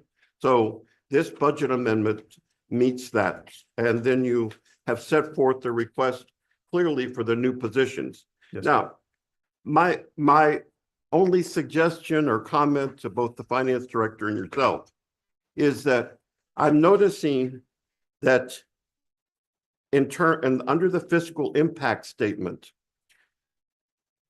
where there are statements about either decreasing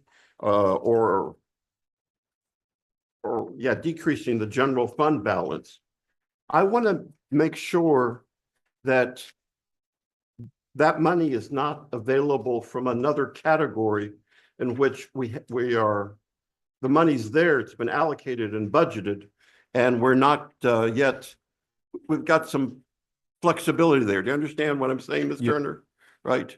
That at the end of the year, we may have spent 50% of a budget or 60%.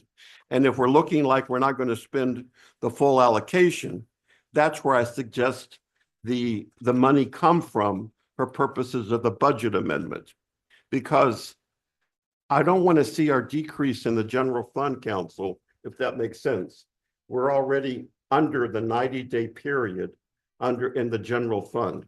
So I don't want to see any more decreases on the general fund. So what if you can make that, if you can warranty to me that you can guarantee to me that it's not available from any adjustments on the budget, on what we propose budget wise, then I'm fine. Those are my only comments. Thank you, Mayor. sir. Thank you, Ms. Compion. Anyone else? Nobody does. I would, sir. Oh, I have questions. Okay. Stormwater equipment operator, Yes, sir. 25, roughly $25 an hour. First question, is that competitive with those heavy equipment operators that are around us? Galveston, it's unfair. Texas City, Dickinson, is it comparable? Yes, sir. Can I Taking elaborate? liberty Okay. to piggyback off of stormwater equipment operator and what my friend keeps bugging me about almost every week. Would you like to speak to the idea of a grapple truck? I would love to. Okay, yeah, go. That and then whatever else you were going to say. Who's holding the paycheck? I mean, the checkbook. My point that I wanted to say in relation to the stormwater equipment operator, to the comment of a grapple truck, but more importantly, what I have heard for 4 years as an employee of the city of Lamarck, not always in the seat that I'm currently residing in, but one of the things that has been spoken of constantly, ditches, drainage, fixing our streets. I think those probably rank the highest when it comes to public works that I have heard over time. We, as a Texas coastal city, as a city that it's not about how or if a storm will come or heavy rain, it's just a Tuesday for us. I think everybody in this room, everybody listening knows and understands that. We all live in the city. There's parts of the city that have been created with curb and gutter, and there's been others with ditches. But as a city, the city of Lamarck has to be very serious moving forward with stormwater. The city of Lamarck has never, and this is in no knock whatsoever to council, to previous city managers, to everything. It is the reality of a small town growing from a Mayberry to a metropolis. I was born, I grew up in a small town, 12th generation Texan, over and over. I went and got some fancy education on the other side of the Mason-Dixon line, and it taught me some things. One of those things is you have to put effort, resources to the things that are going to make an organization more desirable to its shareholders, and that's our residents and our citizens. And so for them to speak constantly about drainage problems, about problems, I laugh about the suit because when I first moved here, everybody said, you can't wear that to work. But I can tuck this suit into some work boots, and I have been out with our public works crews walking, looking at drainage. Mr. Cravens with DD2 and his crews walking, looking at drainage. Walked into City Hall the other day, and one of my favorite suits was covered in mud. And I laugh about that because that's the work that it takes in order to get us where we need to be. This storm equipment operator position is an addition. It means that we will have 2 storm equipment operators. It means that we will have 2 stormwater crews. It means that we will have 2 gradals out digging ditches, out setting and appropriately clearing the land of the problems that we've seen, the problems that we have grown into with TxDOT expansion. I believe that our ditches, our drainage is a problem for my children, is a problem for each and every person in this room. And this is a way to take it seriously so that we can put time, effort, and resources to have men and women of public works out clearing the ditches that we need done. Thank you. Let me get you in a rapid fire sir. so we can get through this. Amendment 3, yes or no? Amendment 3, there is the elimination of a foreman in Department 22. Would that in essence, pay for the stormwater equipment operator? That is the You're intent. adding one and you, okay. Correct, yes. Very good. Let's move quickly to item Amendment 7, code compliance, position title change. We have a code enforcement officer that you are asking us to change into a license administrator. What number are you on, sir? I'm way on number 7. Oh, okay, I apologize. Yeah, yes, sir. So what that is more than anything else was, it's a housekeeping error. We had what was called a permit technician for code enforcement. What they handled was, and it was a bit of a redundancy calling it a permit technician because where that's separate than permitting, they don't handle permits, they handle licenses. And so where it was in our system as code enforcement officer, we are not in any way, shape, or form getting rid of a code enforcement officer. That's just something that I noticed in the system that needed to be cleaned up. With talking with code enforcement as well as Chief Merriman and his staff, the whole point is to call that a license administrator, because what that person will be working on are licenses for game rooms, licenses for garage sales, licenses for chickens, all of these aspects that are not part of permitting. Gotcha. Yes, sir. Amendment 8, this is involving a city clerk's office. And this is important because I know that there's a discussion about these types of things that will come to us as a council very shortly. It appears, Ms. Nance, and correct us if we need to be corrected, but it appears as though legal advertising has increased. Yes. Is part of that the legal advertising that we do with the Galveston County Daily News? That is what that is. Is yes, that sir. one of the issues that you were trying to bring to council? That Yes, sir. the fees have increased, and so we need to make some decisions. Yes, sir. Very good. That's all I need. Anyone else? Yeah, I have. I see Mr. Ross. Did you? I see Mr. Ross, Mr. Lowry, and then Mayor Pro Tem, you'll Yeah. finish us out. Guys, So- we are 22 seconds in. See if we can make this quick. Go ahead. This just a quick point. I brought this up during the budget amendment and during our contract talks, waste management. About $500,000 a year that we do on bulk trash pickup that could probably reallocated so that we could do it our damn selves. Because waste management does not do a decent job with it. Very good. Ms. Nance, give us 2 more. Mr. Lowry, I saw you, and then Mayor Pro Tem. Thank you for the seriousness and the drainage. That's been the number one for several years for constituents. And I'm with Mr. Ross on the grapple truck. I'm on a weekly basis getting complaints from constituents on bagged up stuff, small branches. That portion needs taken back from waste management, renegotiated. Something needs to be done there in order to pay for that grapple truck, but I'm in support of that big time. Very good. Thank you. Mayor Pro Tem, you want to finish your work? 2 quick items. Follow up on grapple. And Shannon's not here, is he? No. I recall we had a weather-related event because I was with former city manager Cesar Garcia. He was on the phone and we were on the bus going up to Denver to the All-America. The city has a grapple device that interchanges with our, I don't know, what do you call the one with It doesn't have a thumb, I don't think. Huh? I don't think it has a thumb. I don't think it has a thumb on it.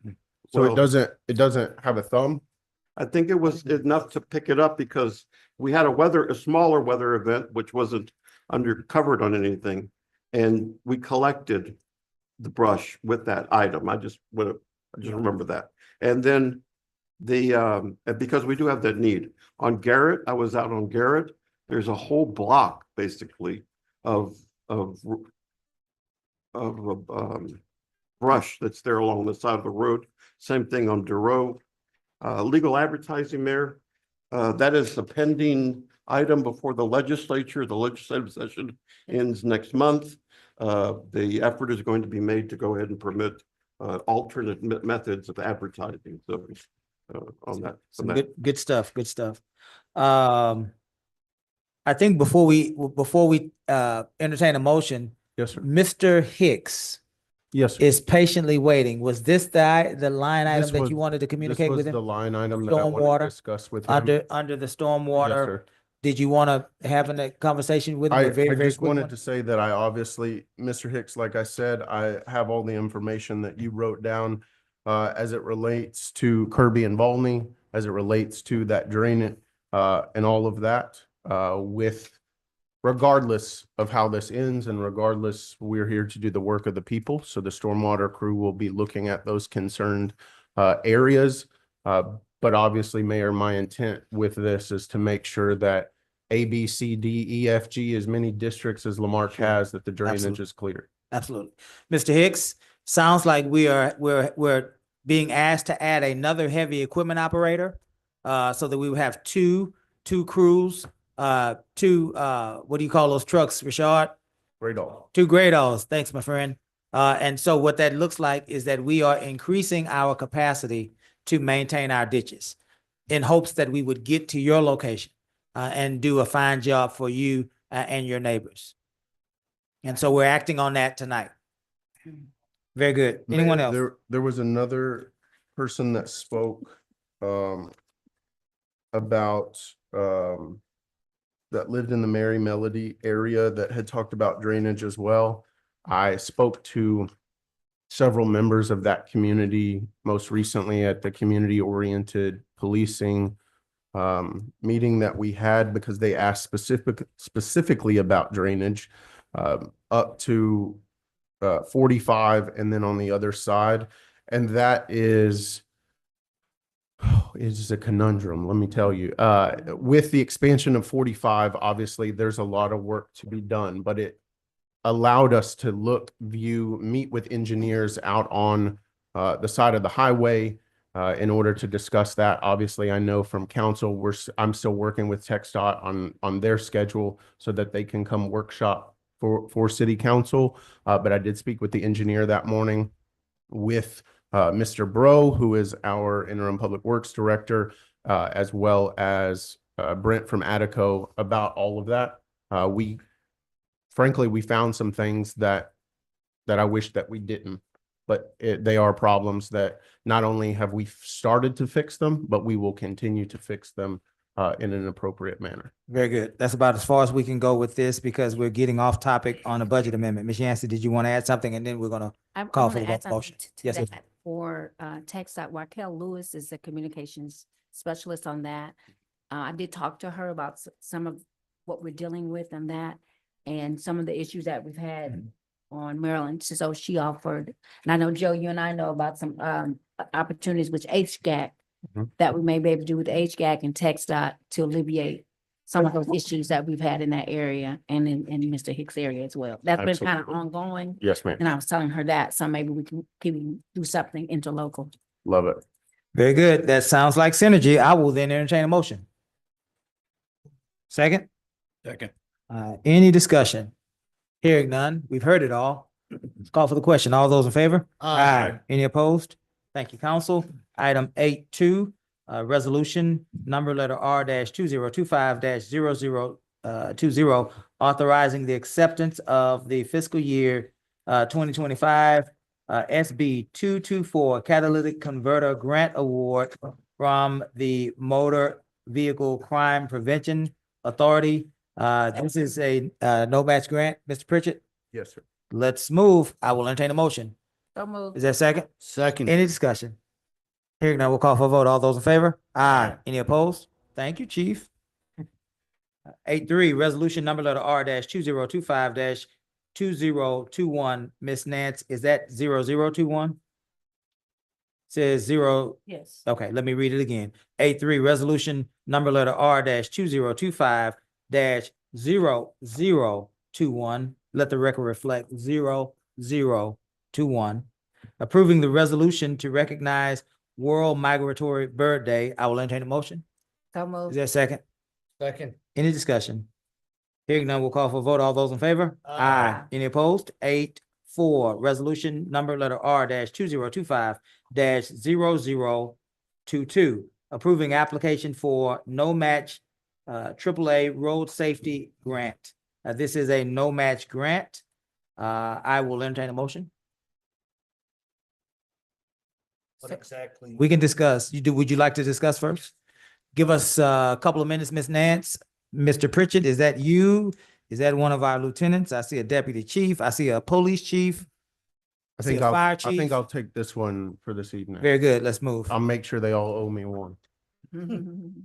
So what this is, Mayor and Council, is two research proposals for this deadline. One is the infrastructure safety benefits, which is evaluating cost-effective roadway improvements to reduce crashes, improve mobility, and guide smart infrastructure investments. The second is pre-crash pedestrian fatalities that examines factors leading to pedestrian deaths, especially at night on urban roads, recommended targeting safety interventions. Again, like you said, Mayor, this is a no-match grant. The reason why these two topics were a part of that is because, frankly, unfortunately, Lamarck has dealt with some pedestrian fatalities on 1764 as well as Highway 3. Obviously, I'm sorry, even on Interstate 45 going southbound.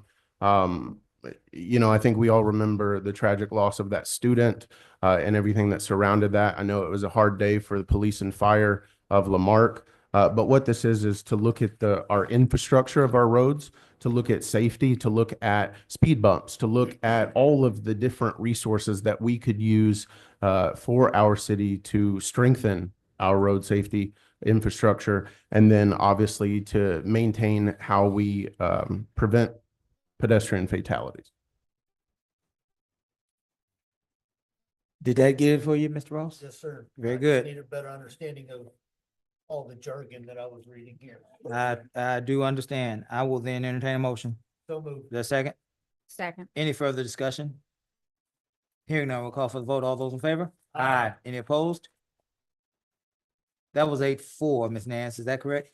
8-5, resolution number letter R 2025 0023. Authorizing the submission of no match grant applications not to exceed $25,000. I see a District B and a District D. District D is leaving, so that leaves you, District B. Go, 5 minutes. B, I'm here, B. This is a resolution, council. Ms. Nance. This is a resolution. We're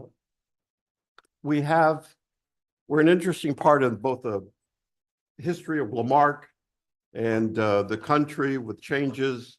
A lot of grant programs we know have been cut off, grants.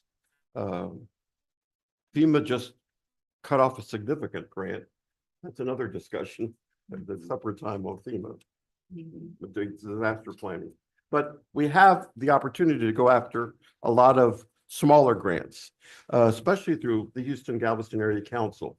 And these are no match grants, which Mayor might like. You like those, Mayor? Absolutely. Okay, and but there's a very small time frame now that they have for them.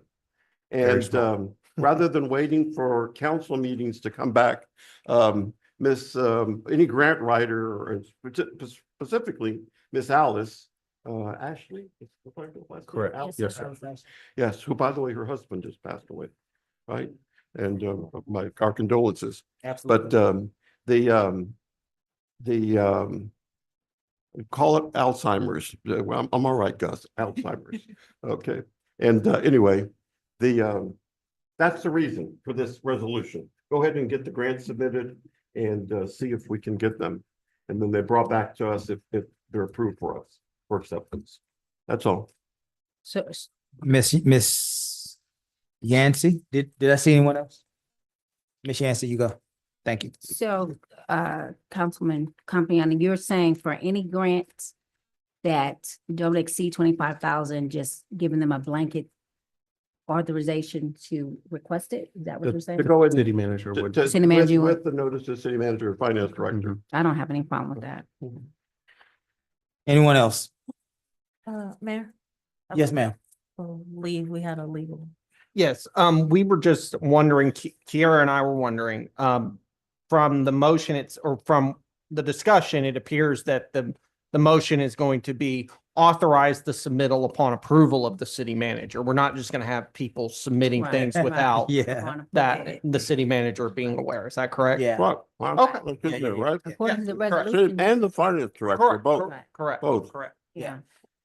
So The resolution says the city manager, It says finance director right, too. director. Yeah, that's what I thought. Okay. Anyone else? Right. James, did you wanna? I'm sorry. I'm so sorry, Gus. My head was turned. Were you done? I am sorry. done. Did you wanna chime in, Mr. Ross? If we can, the more free money we can get for the city, I always think is good, but as a former president of a large corporation that was off Highway 3, I don't know if Grumman's still there or not, but it's all free money is great money until somebody asks you to pay for it back. So as Yeah. long as we can get better parks and somebody to drive the litter bus with these grants, I'm all for it. Yeah. Shard. Litter bus. Thank you. Thank you. Listen.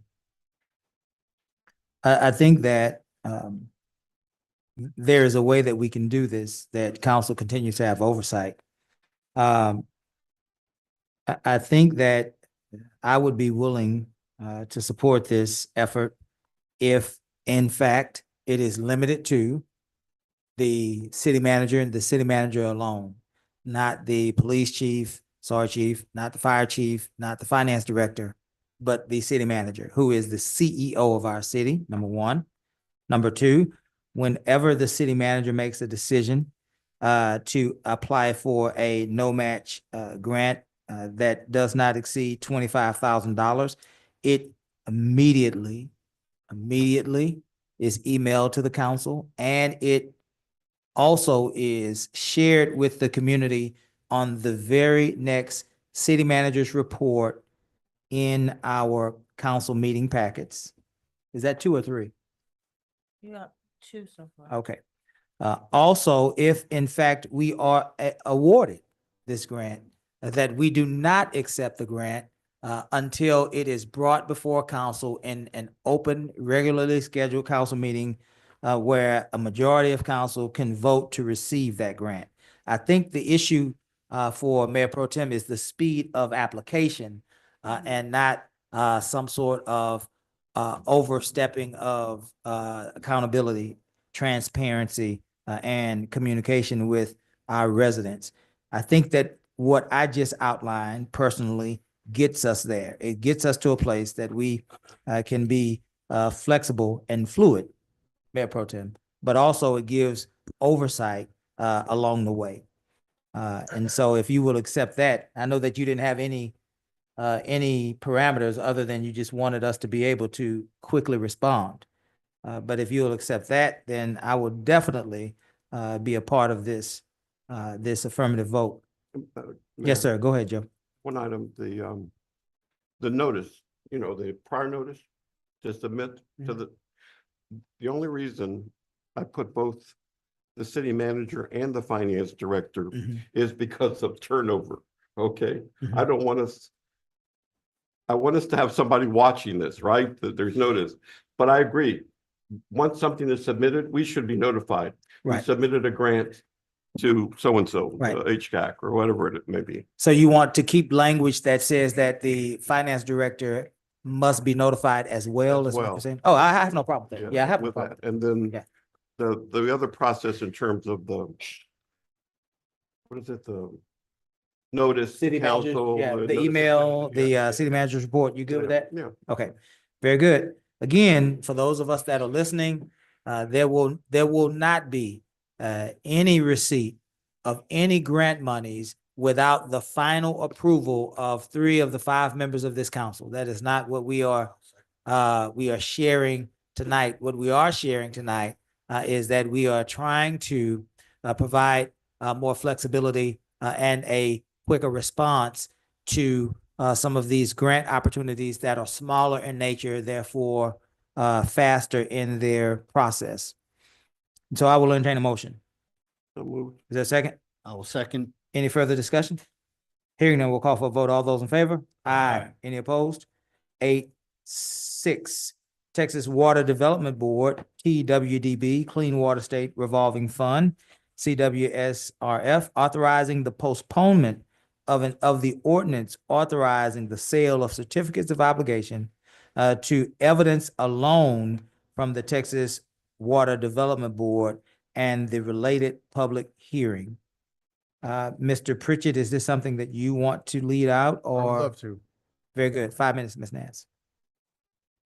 This is going to be very quick, simple, and to the point. What this is we have tremendous accountability partners in the city of Lamar, whether it be council, whether it be our citizens or residents that do that in order to make sure that we procure this in compliance, that we have ample time to put notice out for this, as well as ample time for everything. That's mostly what this was. It's a postponement of maybe 10 days or so. It's not long, but what that is we could not get everything in the paper. We could not get everything posted, and we did not want to be out of compliance, and we did not want to do anything that was unkosher. So we made sure to speak with Texas Water Development Board as well as our legal counsel to make sure that that was maintained. Nothing more than that. Very good. Any questions for Mr. Pritchett on item 8.6? Move to approve. Move to approve. Is there a second? Second. Any discussion? Let's be clear, Mr. Pritchett.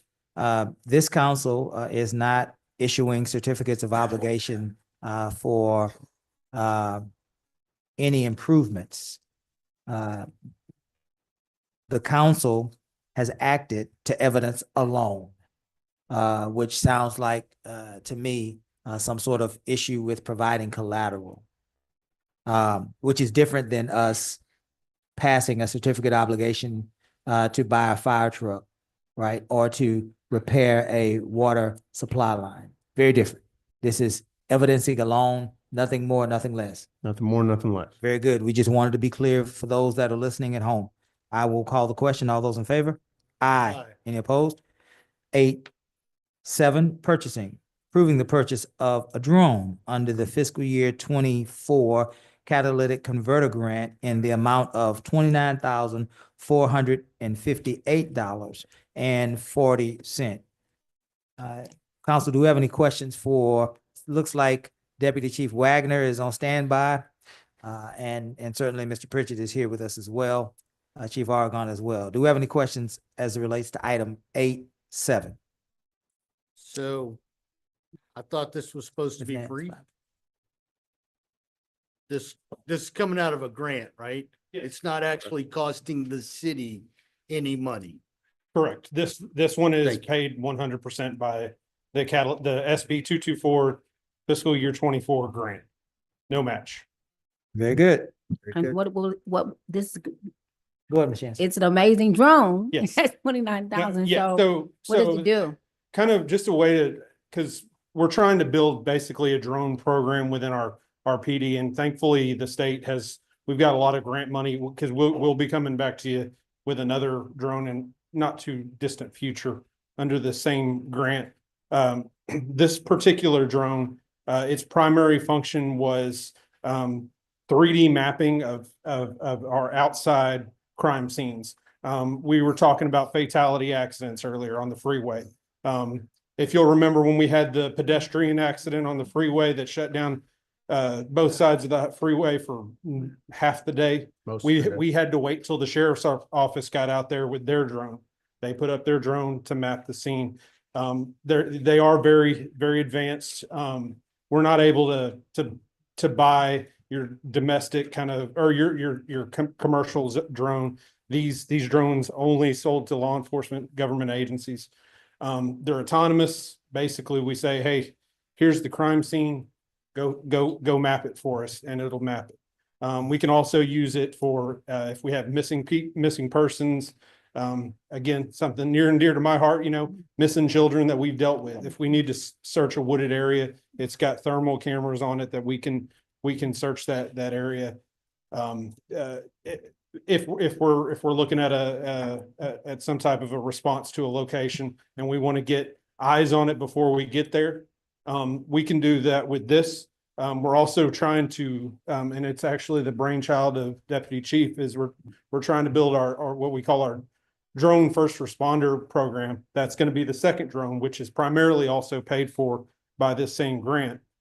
which will basically, we'll have a stationary drone that's docked in, on the rooftop of one of our municipal buildings, probably. Every time we get a call for service, that thing can be dispatched to that location, get there before us and get eyes on it. And if we have a shooting somewhere, it'll get there before we can get there and see if anybody's fleeing. If it's something that we can't make it to yet, we can get it out there before us until we free up that manpower.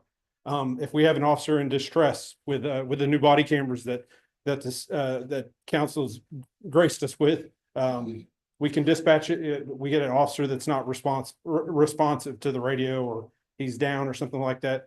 We can dispatch that drone to that body camera, and it flies basically autonomously. We will have a pilot monitoring it, managing it, and can intervene in any way. But it's an awesome program. We're way ahead of the curve on this. We're going to be the first ones in Galveston County. Probably first couple I don't know. There's only one or two in the whole state. So if we can get this thing going, like I said, it's a two-pronged thing. This drone is the first part. It was always the first part, mostly crime scene, to help us handle any of these big outdoor scenes. And also we can use this in conjunction with the 3D crime scene scanner that ARPA already got us. We've already used the 3D crime scanner, by the way. We had a suspicious death the other day. We were able to deploy that and map the scene in no time. So it's all about getting us to the point where we can be self-reliant, where we can give victims of violent crimes or accidents, motor vehicle collisions, the justice they deserve. Very good. Thank you, Lieutenant. Any questions? Joe, I see you. Mr. Lowry, I see you. Anyone on this side? Go ahead, Joe. Very good. Mr. Lowry and then Mayor Pro Tem. So when these are deployed, more than one operator, or you'll have one operator, but more than one person can view it at the same time, is that correct? Yes, yeah. So basically any of them, they all have the capability of, we have like a link that we can all share with each other to our MDTs,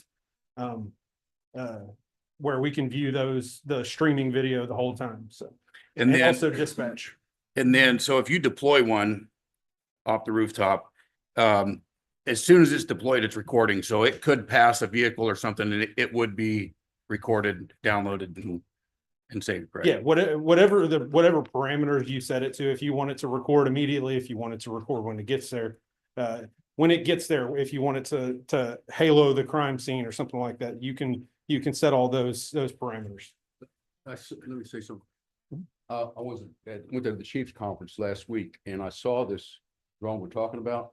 It's in a box this big, about that high, and the dispatch or someone launches it. We're not even there, and it goes where we want it to go, and the whole department that's on the street can see it. To me, it's like Star Wars. Free police officer. Yes. Absolutely. Thank you, Chief. So I mean, for the demo, we sat in our patrol room here, and Skydio, who's the company that ultimately manufactures the drone, showed us they were deploying and driving around their drone that was at a campus in California.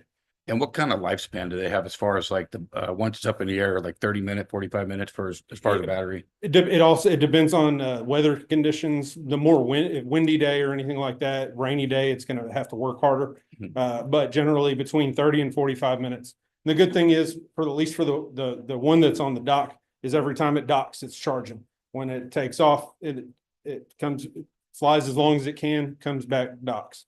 Amazing. That's awesome. Very good. You done? Yes, sir. Mayor Pro Tem. What's the warranty on the drone? How long? Everything that we have with both of these drones is set out to be a 5-year program. What's the ongoing monthly annual cost of the drone? So for this first drone, everything is that when we did our IFB, we built in all the costs into the request. So there are no additional costs on the first drone that are not covered. The second drone, like I said, we're still working through the purchasing policy. Once we have firm numbers, we'll come to you.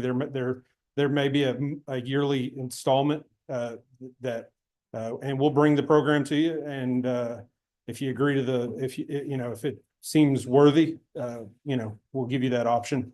But the bulk of it will be covered by the grant on the DFR. Who's going to be licensed as a drone operator? As many as we can. So because it's a commercial, so basically anything if you're just John on the street, want to go fly around, you don't have to have any kind of a license. Anybody who's doing it in any kind of official capacity has to have a license through the FAA. I think it's called the 107 license. Right now we've got 2 guys that are taking the course in preparation for taking the federal tests. But ultimately, anytime that drone goes up in the air, there has to be a licensed pilot behind it. So we're going to do as many as we can, within the bounds of our budget and everything. But anytime that it goes up in the air, it has to have a license, FAA licensed drone operator behind it. Thanks. Very good. I I do- will, I I'm do sorry, have a Ms. Nancy, go question. ahead. So, Yes, so you said there's an operator behind it, so it's not being utilized by AI, artificial intelligence at all? Yeah, even when it's flying autonomously, which, I'd say I'm here, I say go from here to there, and it flies on its own. There still is somebody watching that screen, and there's somebody still that can control and manipulate it. The good thing too about these drones kind of goes to Mr. Compion's talk about the warranty, because one of the things that scares me about these drones is crashing them.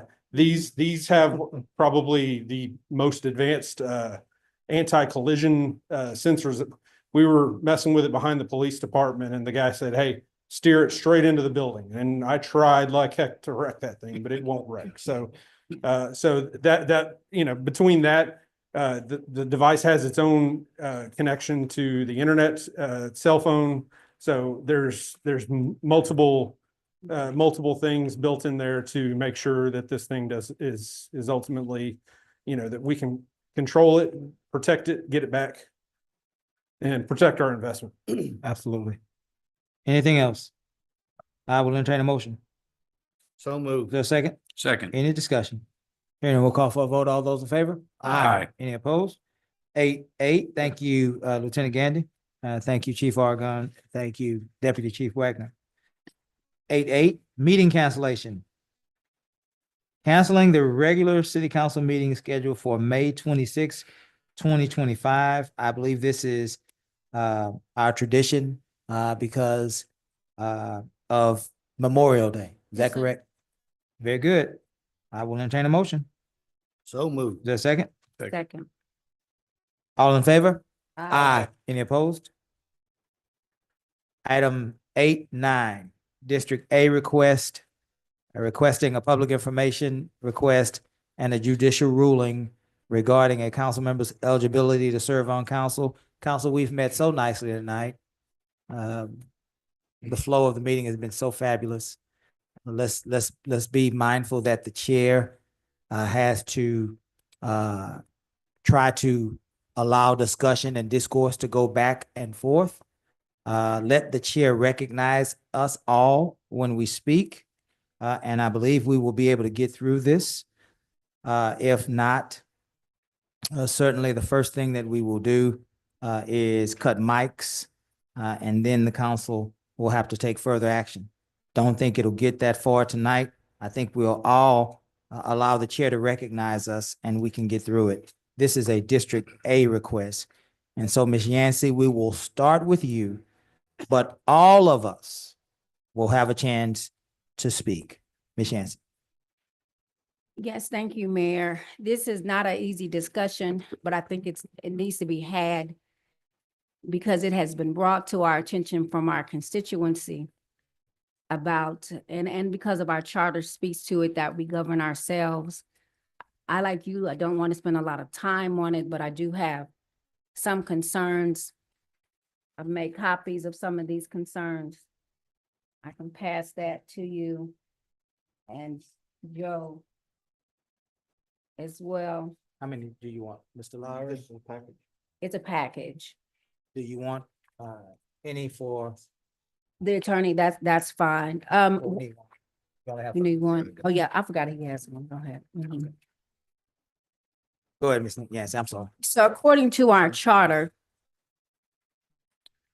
we cannot have people that have felonies or convicted felonies. And I would have hoped after 9-10 months that we would have been voluntarily given that information, but we have not. Some of my concerns with some of the behavior that is not normal that's happening in our city. And I'm requesting that this council directs our city manager and attorney to get that on file so we can lay this to rest. So the next time someone comes to us, we can say we have answered that question and we're moving on. Some of the concerns are the 47 hours of legal bills costing taxpayers about $14,000. Use of staff resources with frivolous lawsuits and obsessive public information requests to the city clerk and repeated requests. Creating a hostile work environment for staff and council due to threats, bullying, name calling, and slander. A lack of respect for this administration and government protocols. Complaints from District C residents, including myself, that our items are being overlooked and refuses to govern, but instead leads a gotcha campaign into non-existent items not requested by the majority of his constituents.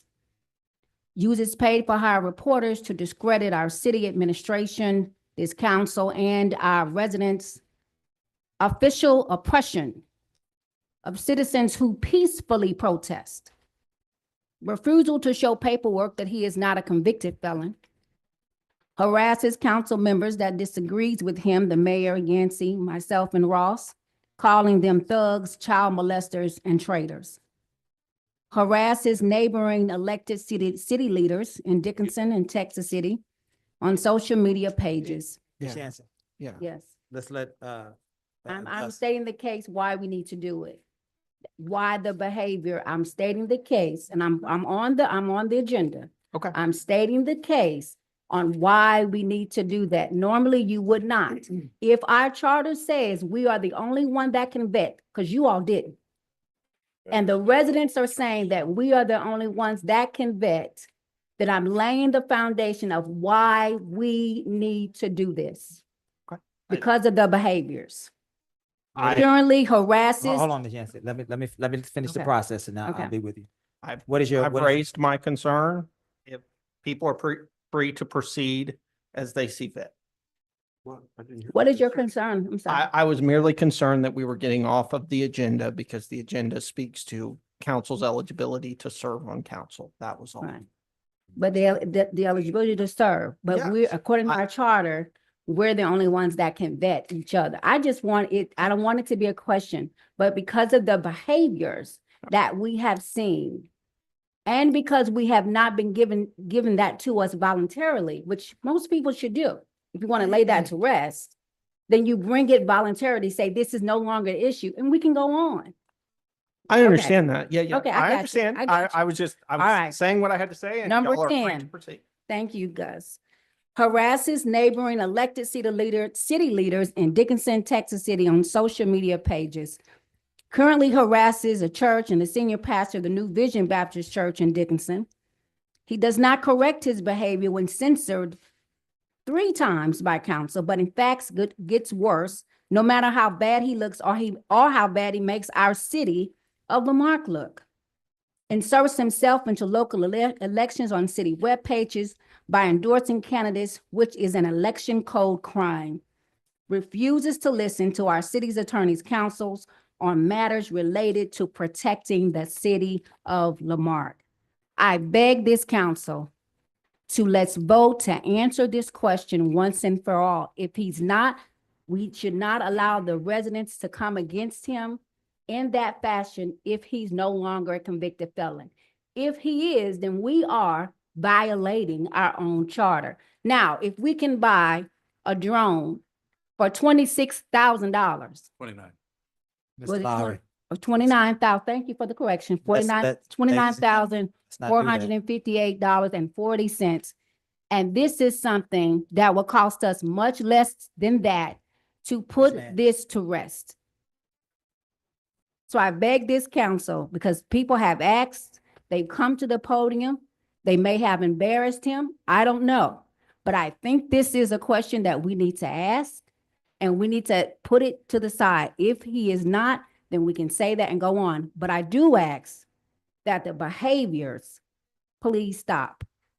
It is an embarrassment to this city, and I want to be able to defend and lift up so we can get to streets and drainage and do the things that are necessary that we have been voted in to do.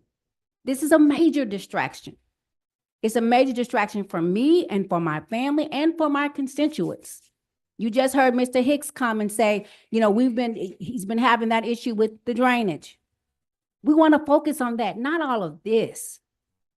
But when you're always put in the defensive, having to protect your families, there's proof in the pudding. I've given each council person's just here Saturday, I received an email. I get so many harassing emails that I have a box that it goes to because it is outrageous, the emails that are sent to me every week, every month. And council, I did not even put all of them here. But the last one was from Sunday, in the middle of service, in the middle of church. That was sent to me at 12:36 p.m. Now, I've asked the city to put that into a box so I won't have to see them. But I think the public needs to know just how petty this is, how silly it is. It is a distraction, and it needs to stop. I'm asking that we get this done because maybe we are dealing with a criminal mind and we don't know it. And I think it's time to answer that question. Thank you, Mary, for that time. Very good. Now, Ms. Yancey, I'm going to ask Mr. Lowry if he wants to respond. What do you think he's going to say to me?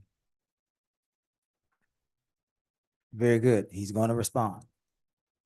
He is the, you can, but he is the person who is the object of Mrs. Yancey's request. And so let's let him respond first, and then we can all gather in. Mr. Lowry. Mr. Lowry? Yes, sir. I'm trying to preside. Yes, sir. Okay?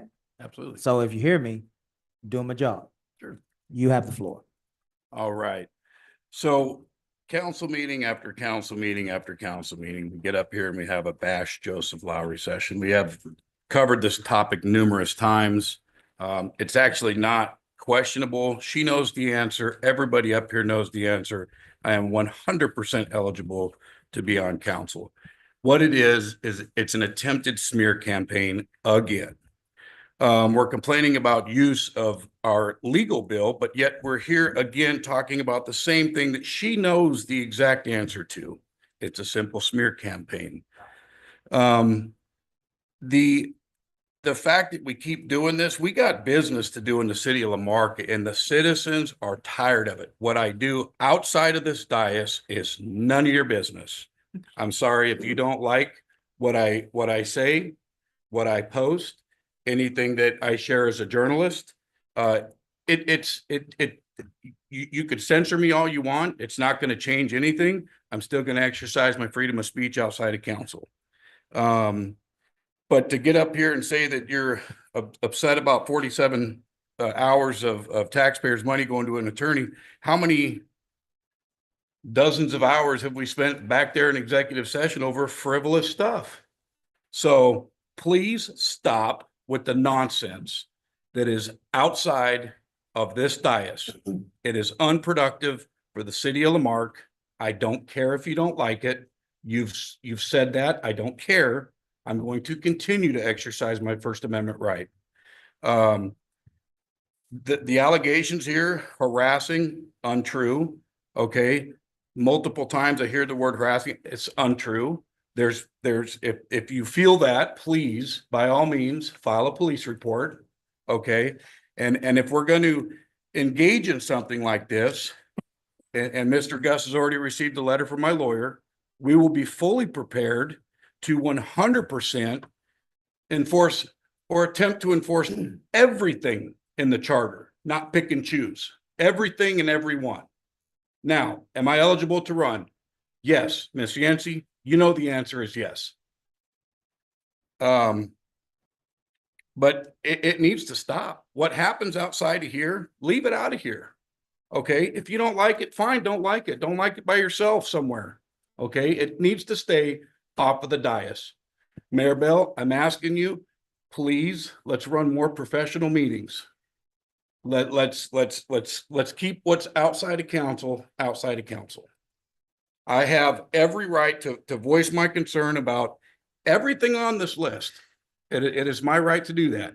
Just as you said to Mr. Holcomb earlier, what those people come in here and make up nonsense and all that, they have that right to do that. So do I. So, Ms. Yancey, I'm asking you, please, as your councilman and as a citizen, please knock it off. Leave it outside of council. If you want to send me an email or text message, that's fine. But please leave it outside of here. We have to conduct business here for the city of Lamarck. We got a high crime rate city that they're stomping on, that they're doing everything they can to lower that crime rate. We need to focus on that. We need to focus on getting more patrols out in the street. We need to focus on that kind of stuff, the ditches, the grade all, the grapple truck. You know, this is what we need to focus on. Not Mr. Lowry said something that he didn't like a Dickinson council member, and Mr. Lowry doesn't like the pastor in Dickinson, and Mr. Lowry doesn't like. Leave it out of here. Leave it out of here. None of that stuff has anything to do with what is happening on this dais. Period. Well, not according to your emails. We're not doing that. Are you done, Mr. Lowry, with your commentary? Yeah, so I just ask again that leave it out of council. You guys can do however you please, but everybody up here knows the answer. I'm 100% eligible to run for office. Jack Rody's had numerous complaints. It's been investigated, and here I sit. So thank you. I just have a question, and you might laugh at this before I turn it over to Mr. Ross. Did you just say that you have a right to make stuff up like everybody else? I mean, I thought that's what you just said. No, I was saying that I have the right to do. I'm teasing you. I got you. Mr. Ross, go ahead. All right, so everybody that emails me and tries to, I'm gonna break a lot of hearts tonight. And now I'm sorry, but the law is the law, whether it's state of Washington, state of Texas, Constitution, whatever. So our Attorney General has said once an elected official is an elected official, too bad, so sad. You had time to do it before they got here. That's one. Two, any felony you had in Washington State that was drug related was removed, vacated by all drug related cases in Washington State, vacated in 2021.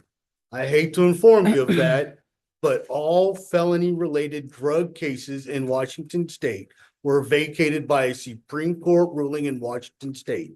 State of Washington versus Blake vacated all drug related charges in Washington State up to 2021. And in 2023, and I don't know if you know this, they gave money back to the people that paid to have them vacated before that. So, and the only reason I know that is because I've heard you say before that you were, and I commend you for changing your life on that step. But by Washington State Supreme Court case, he is not a convicted felon, and there is nothing else we as a council can do. I disagree with that. First of all, Mayor, can I respond to that? You can respond to this. So the information that you received, did you receive that third party or first party? That was me doing research through law cases in Washington. And are State. you an attorney? I can. But are you an attorney? Yes or no? No. No. So with the reason why I'm asking for our attorney to do it, because it would be primary research, not by a third party, not by other people trying to discredit Joseph, but by this council saying, we have done our own research. We have asked for a public information request. We have asked for a judicial ruling, and we're past that mute point. I've had people send me things as well, but it's third party. No, I actually looked Right. it up. That's how I know about the 2023 Right, ruling that allowed them to give the money back. It's called the state versus Right, Blake right. refund. but I think So- if we get someone that is certified and licensed to do it, primary research, we can put it to rest that this council vetted that and it's done. That's the issue because of all of the activities. I do not agree that the First Amendment gives a person the right to harass. It gives you the right to speak, but nowhere in the law does it give you the right to harass. And We got fellow about- council members, this is We got harassment. about 2 more minutes left on this discussion. This is harassment. So harassment, that was not what this was about. This No, was it's not. about- It's not about harassment, but it's about, because of their behavior, it makes you need to vet properly. If the district clerk, if the clerk didn't do it, our attorney didn't do it, who's going to do it? And at the same time, we have David Pillington comes forward and says, how are you going to have a higher standard for your volunteers and not yourselves? That is a great point. And so, and I know we tabled that issue, but I think it's important that we find out for sure because of the criminal behavior that we're seeing. Just because you didn't get called by the cops doesn't mean you're not guilty. And this right here, and I've shown this. So Councilman, you're telling me all of these fake emails, all of these fake tests, using my picture, using my family's picture, using our address over and over again. This is what a councilman should do? I'm not, Are you saying? Guys, Is it okay for the mayor? Is no, it I'm okay- gonna allow you, Ms. Yancey, Is but it I want, okay for a person on Ms. this Yancey, council to do that? I'm sorry. let me say, this conversation is getting ready to end, but I don't want to cut you off in the middle of your thought. I just want to say. But I do want, James, because I stopped her from speaking, right? So let me let her finish, but I wanted to let you guys know gently, and it didn't happen gently, I'm sorry. But we need to bring this one in. But Ms. Yancey, you were speaking, and I didn't want you to not finish. Go ahead. It And is, then Mr. Ross. it is about the ditches. Let's focus on that. Stop sending me harassing emails. If you want, if, I'm sorry, it is unprofessional and it is not becoming of a council person to harass the only woman sitting on this council. Mayor, I am in fear because of what I've seen with the protective order and the things that he has done in his past. I am afraid. I understand. And I need clarity on this matter because I am being asked to meet with this man alone sometimes, meet with this man, with you guys, and seeing that protective order, that is scary for me. I just need this to be done, not just for me as a councilwoman, the only woman on this council, but also for our constituents that are always bringing this to us. I don't know. I don't understand why he won't provide it himself. I understand. Let's stop there. Mr. Ross, did you have something else you wanted to say? I'm just gonna say there is nothing to be provided except for a Supreme Court ruling that made a blanket across the state of Washington. You're suggesting that there is no information to be provided other There's than a no ruling. information Okay, to be provided because of that. okay.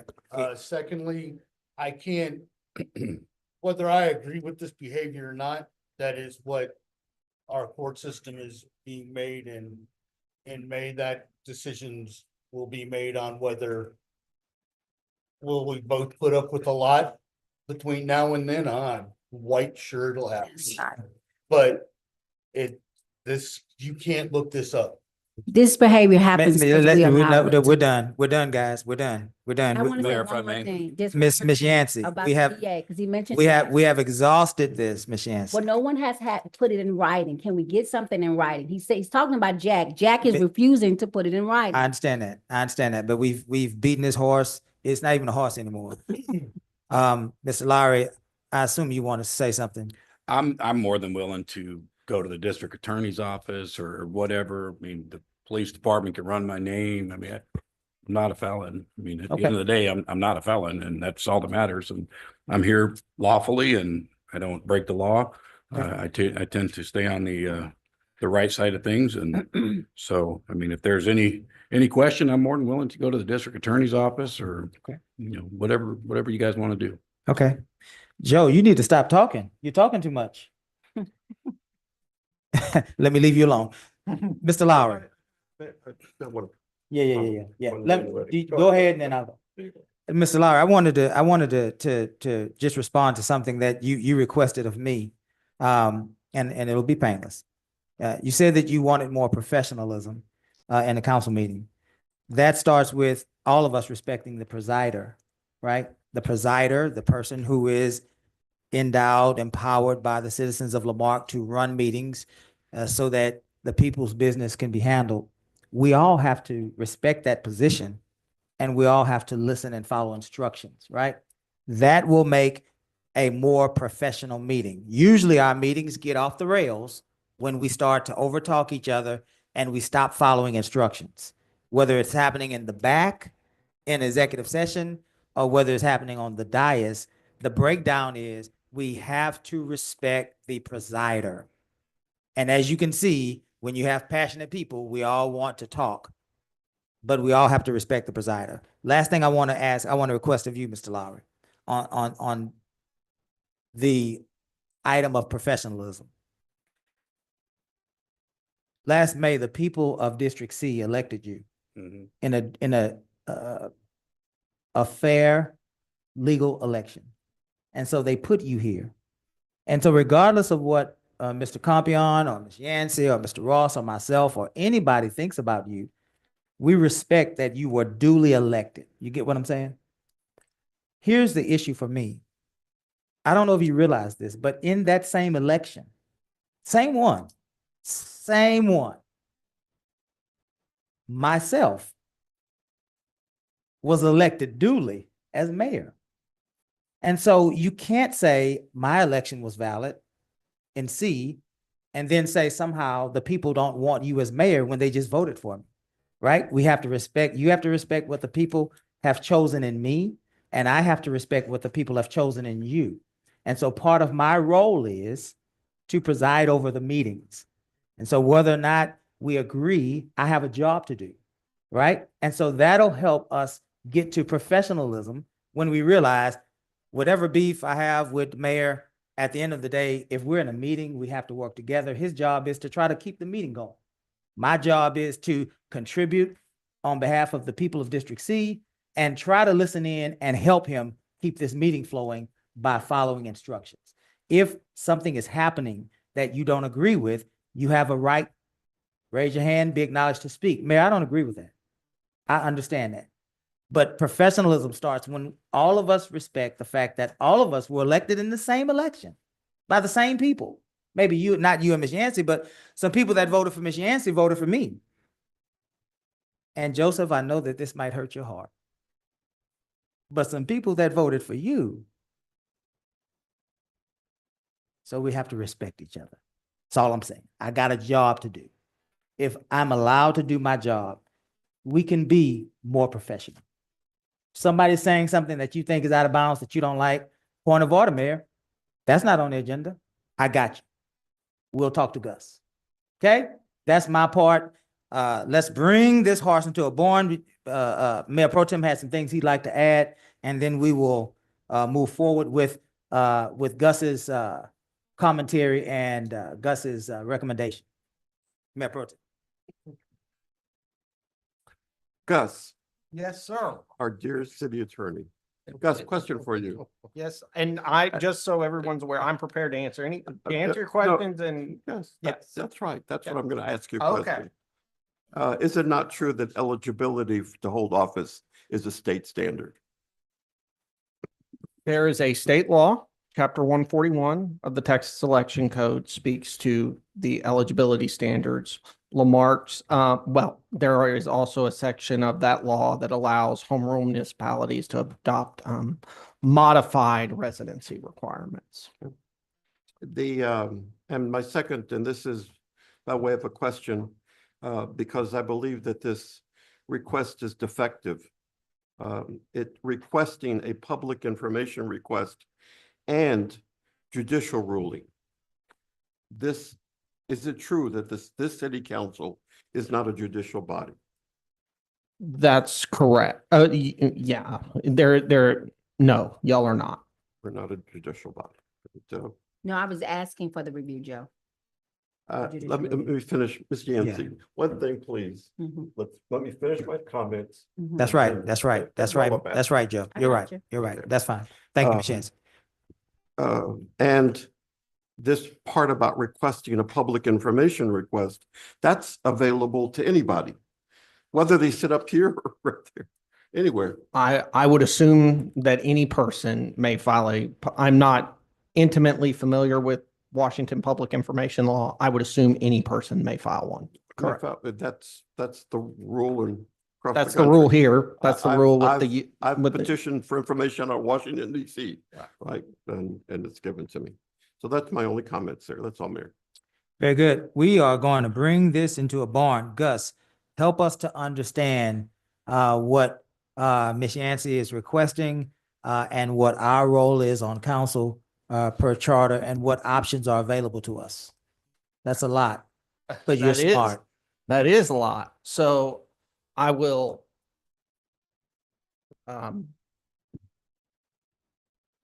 try to articulate what I believe the ask is.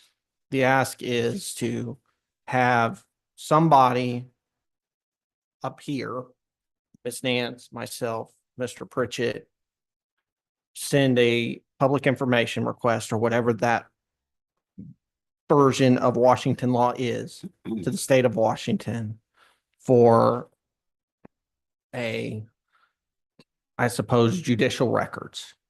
Pending the result of that, I suppose, from the agenda, I would assume there would be some sort of request that that the city initiate some sort of proceeding, that the courts intervene regarding that eligibility. And that is where I would caution the city to exercise caution or exercise discretion. And here is why.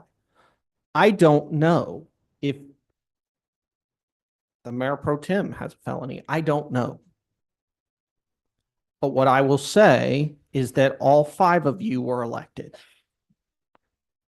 The votes were canvassed. You all vote. Well, some of you, Councilmember Lowry, you weren't up here, so you didn't vote to canvass the election. Your predecessor did, but the votes were canvassed. You were qualified. You took your oaths of office, and you now serve. As far as and the Attorney General, has issued opinions. There's also case law out there on this, but basically, if there is an allegation that someone is not otherwise qualified, as long as that qualification issue does not arise under an Open Meetings Act violation, generally you have to proceed under what's called a quo warranto action under the Civil Practice and Remedies Code.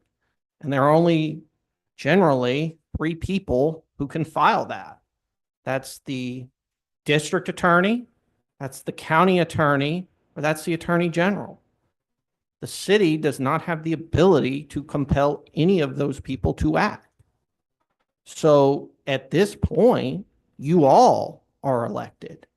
And the law is pretty clear. Collateral attacks on elections are strongly disfavored. And I understand there are a lot of questions about a lot of people's eligibility. I get that.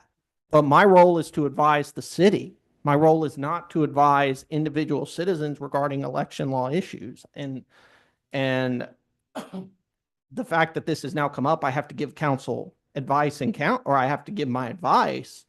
But I would encourage anyone, if they have any private citizen, if you have a question about an election law issue, you really need to contact an election law lawyer. They actually have a board certification in it now. The state bar does. I am not board certified in election law. I am not. But I would say that I would sum this up with, if people have ongoing questions about anyone's eligibility, if they have future questions about eligibility, if they have future questions about somebody's right to be on the ballot, they need to contact their own lawyer. The city, as the city has very limited rights when it comes to people. I mean, unless you're going to give us, yeah, the city has very limited rights. And if you have questions, you need to contact your own lawyer, would be my advice. So with that, I'm happy to answer any questions. But Absolutely. Thank you for that, Gus. Mayor Pro Tem, I think that you had a question and then we're gonna move forward. I still believe the request is defective. However, I'm gonna ask both Councilmember Yancey and Councilmember Lowry that if they would have an objection, and I think the issue is information. If I, not as a member of this council, as a private individual, were to file a Public Information Act request with whatever jurisdiction that we're talking about. I don't know if it's, I've heard Washington State.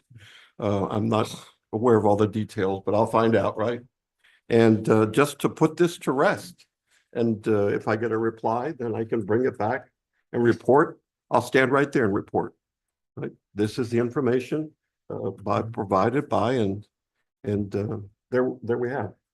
I can certainly will need to do that. And if you would have no problems with that. yeah. Yeah, speak closer to the mic. Sure. Okay. Ms. Yancey? I do have an issue with that. Oh, my God. Well, but Ms. Well, I do, because I think that's something that I think it's something that our attorney needs to do. I don't, tell me, why would you volunteer yourself to do that? And not our attorney?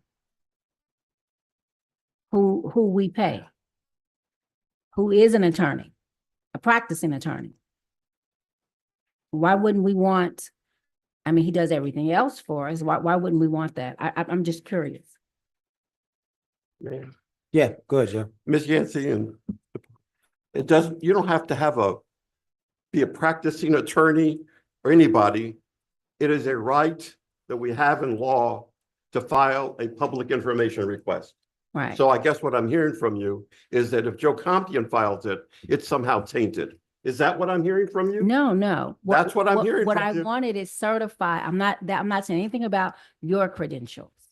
I would like it to be done by our city attorney so that it's certifiable, his signature, this is what it is. Not by, because people have already done that. People have already done the public information request. Those are the documents that I'm saying that have been sent to me third party. But if you want to go back to the charter to say we govern ourselves, Joe, I don't have anything against you at all. What I'm saying, when I ask for the judicial review, I'm talking about a judicial ruling saying that he's never been or never was a convicted felon in America. Because our charter speaks to convicted felon, period. Doesn't say vacated, doesn't say exonerated. It says you cannot be a convicted felon ever and in America and serve on this council. So it's nothing against you, Joe, at all. So I apologize. It's not tainted at all. I would just like it to be from our attorney, because I don't want people to come back and question your intentions. Yeah. I'm going to always defend you. Yeah, let's listen. Let's go back for a minute because we might be putting the cart before the horse. Ms. Nance,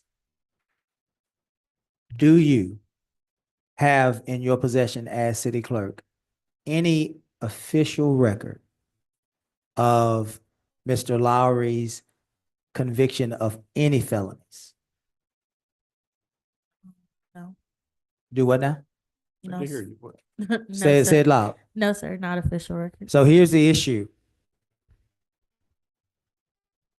Unless we have the official records that this man was actually convicted, which I think everybody knows what actually happened. But unless somebody has given you the official record that he has been convicted of a felony, and now I'm bringing you in, Gus, because one of the reasons why I let people talk at the beginning of the meeting is because you advised me that it's free speech. Generally. That's why Harvey Freebird talks and says whatever he wants, Yeah. right? Yeah. So here's the issue, the cart before the horse. We might be able to get there. But is it an issue if a council votes in the majority to ask for or to request a record of some sort of vacation or expungement or pardon if this council does not have in its possession an official record of felony conviction? Is that problematic? Well, so it's hard to say, is it problematic? The point, the second point of my conversation was, let's assume whomever it is you requested of doesn't produce it. What I'm saying is that the Civil Practice and Remedies Code requires somebody else to do something about it, not Say- you say all. that- Say that slower to me so that I can hear you Sure. better. Go again. Sure. So if any one of you, there is an issue with your election, let's say you actually weren't 21 years of age, say you were 16. Let's say that. And you are elected and you are qualified. You know, what the issue is that the removal for y'all is a quo warranto action, because you've already been elected, you've been qualified, you've taken the oath, you've been seated. And that quo warranto action, isn't brought by the city. It's brought by the county attorney.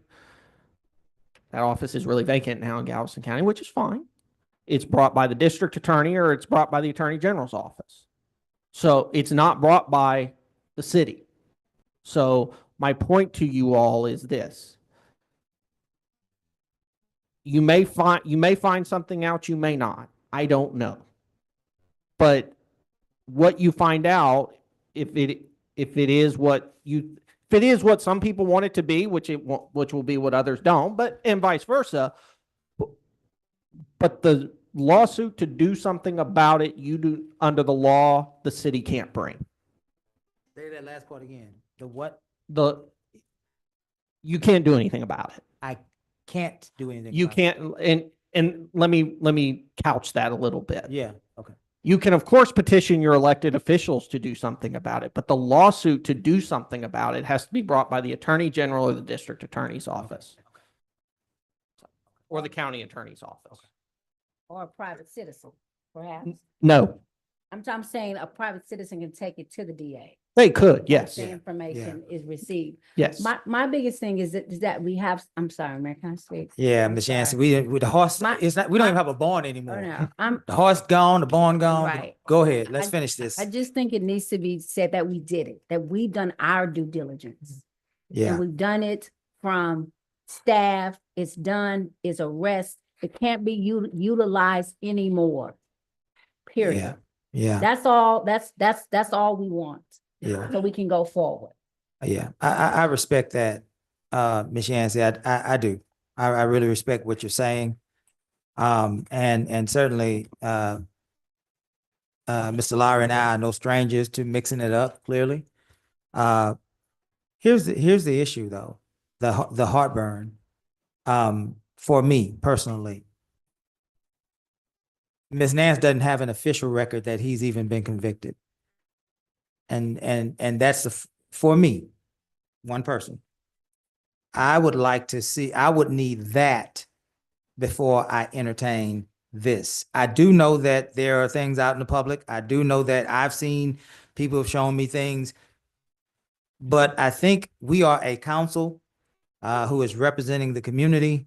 And this is our official records clerk. And if we don't have a record, in my opinion, if we don't have a record from which to act, I think we are potentially setting the city of Lamarck up for liability. And that's where the heartburn comes in for me. So what that simply means for me is I think we would need to have Ms. Nance share with us that someone has submitted some sort of official record of some sort of conviction. And then the next question would be, okay, so there is a conviction. How does this square with eligibility? I don't think that you can jump from that to this without that, not you being you. But I mean, I don't think we as a council can jump from not having nothing official to asking our attorney to make a request. I think that that might put us in some sort of uncomfortable position. And so I would request that happen before that I consider that. Anything else? And then we gotta see if I'd like there's a to- motion or not. Let's round this up. If Mr. Lowry is okay with Mr. Compion looking, then I'm okay with that. But make sure we look at all aspects of what's going on in Washington State. So Washington State versus Blake. It's pretty well spelled out in black and white on every legal page out there, period. And I try to look for every loophole into it. So don't.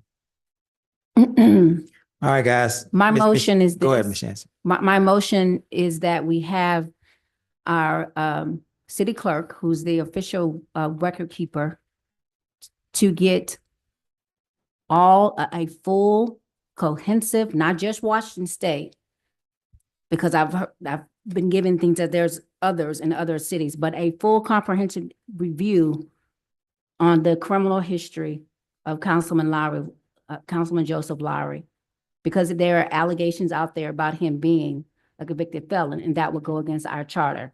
So that is my motion, a comprehensive background check, so that we can put this item to rest once and for all. I'm so sorry. I just Ms. Nance. Go ahead, Ms. Nance. Mayor Pro Tem, I just want to get clarification on what you're asking for. You're asking for me to obtain a background check, or I feel like I got lost in there a little bit.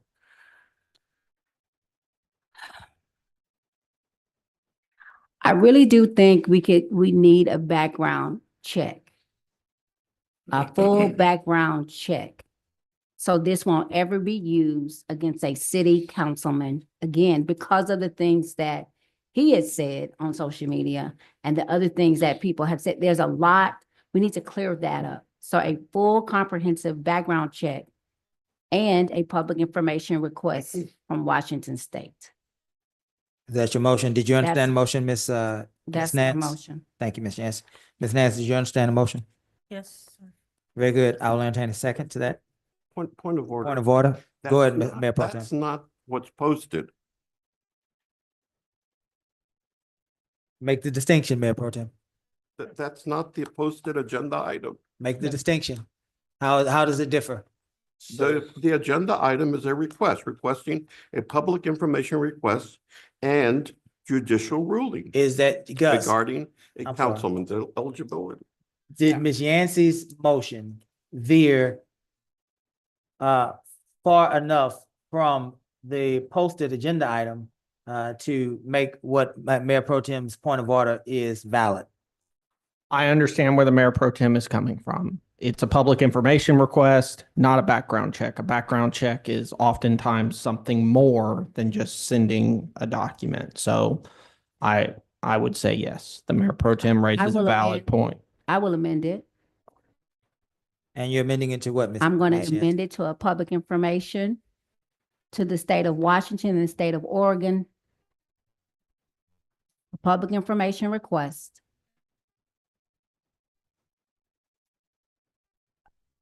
But since you can't do a public information request over 50 states, right? So we'll just leave it at Oregon and Washington. So if that question ever comes up again, we can deal with it. And a judicial ruling, because that is on the agenda, of the vacated issues that Councilman Ross talked about. So we can have that on file as well. So if anybody else comes to me, anyone on this council, we can say we've dealt with that, it's done, we're through with that. Ms. Yancey, when you say a judicial ruling, You're not asking us to ask a judge to rule. You're saying you A want, previous standing. you want whatever the judge judicial- ruled right. in Washington is As- what you're saying? Yes, a Okay. standing judicial ruling. Okay, That it was vacated. okay, okay. All right. We understand your motion. Is there a second? Is there a second? Ms. Yancey, your motion dies for lack of second. Is there another motion? I would like to make the motion that if Mayor Pro Tem is willing to do the legwork and get all the information from Washington State, please do. I That is don't not- want I- to, Mr. Ross, I can't accept that motion because he is, you titled him as a member of our council. And I think that the idea is that he would be a private citizen. So if you can restate Okay. your motion as little Joey Compion from, I, from wherever you're from. Anyway, go ahead. I make a motion that Joe Compion, who has so graciously volunteered to get the information and to look into the Blake versus Washington State ruling, please do so and present that at the next meeting if Mr. Lowry agrees with that. I'm going to add to his motion. Can I add to the motion? You can ask him to make an Can you amendment. amend your Guys, motion? let me say this to you. We will not be here. This clock is 9:05. At 9:07, I'm cutting this off. Come on, guys. We cannot talk about this forever. We cannot. We cannot. Ms. Yancey, you wanted to add a friendly amendment? You can add your amendment. Very good. Thank you. What was your Mr. Ross? My motion is that if Mayor Pro Tem, excuse me, that Joe Compion, as a private citizen of the city of Lamarck, wishes to do the public records requests and get the rulings for us or whatever information is out there. Since he volunteered to do that, I request that he does that if Mr. Lowry will accept that. Is there a second? I second that motion. Any discussion? The point of information, I'm being requested to secure a certified court document. Will that suffice? That will suffice. Wait a minute, point of the Ms. information. Yancey. You asked for a public information request What, from Washington State and Oregon. A public information request, not just a ruling. But, it's, okay, if We I can were to eliminate go a lot to of different pieces Washington, about if I were to go to the Washington to Galveston County District Court, get a public information request on Okay. that would be the rulings that come from there on that, on said issues. Did you get the motion, Miss Nance? I believe so. Do you need to read it back before we vote? Sure. I have that Councilmember Ross made a motion to authorize resident Joe Compion to obtain a public information request from, as amended, Washington State and Oregon regarding the standing judicial ruling regarding the vacation of a felony conviction. Any discussion? Just, Mr. Lowry, thank you. just more political theater. I mean, we're talking here about wasting, tax dollars with an attorney. And now we're gonna do this again in a couple weeks. Why would we be doing it again in a couple of weeks? Well, you're gonna have to get the paperwork and we're gonna do this all Oh, over oh, again. okay, So, okay. I mean, it's, the fact is, it's just political theater. That's all it is. It's strictly political theater. We're wasting tax dollars. We're wasting everybody's time right here. We could have spent the last 45 minutes talking about waste management. We could have been talking about a grapple truck. We could have been at home with our wife and kids. There's a lot more things we could do than waste time. But go ahead, if the council wants to waste more tax dollars paying our favorite attorney for 4 years, Mr. Gus Neville, then go ahead. But I would ask that we just stop the political theater. Well, were you done, Mr. Lowry? Yes, sir. Thank you, Listen, Mr. Bell. listen. I've said it before. nobody likes mixing it up with Mr. Lowry more than me. I love it. We do have a problem though. The fundamental problem, and I'm being so serious.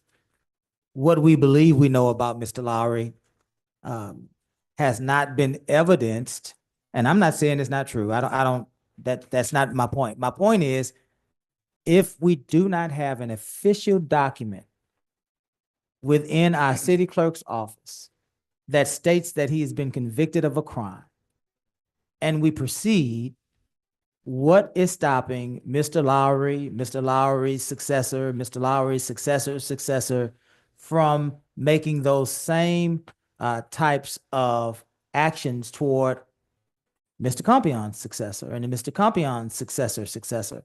I think that I've been around here for 21 years.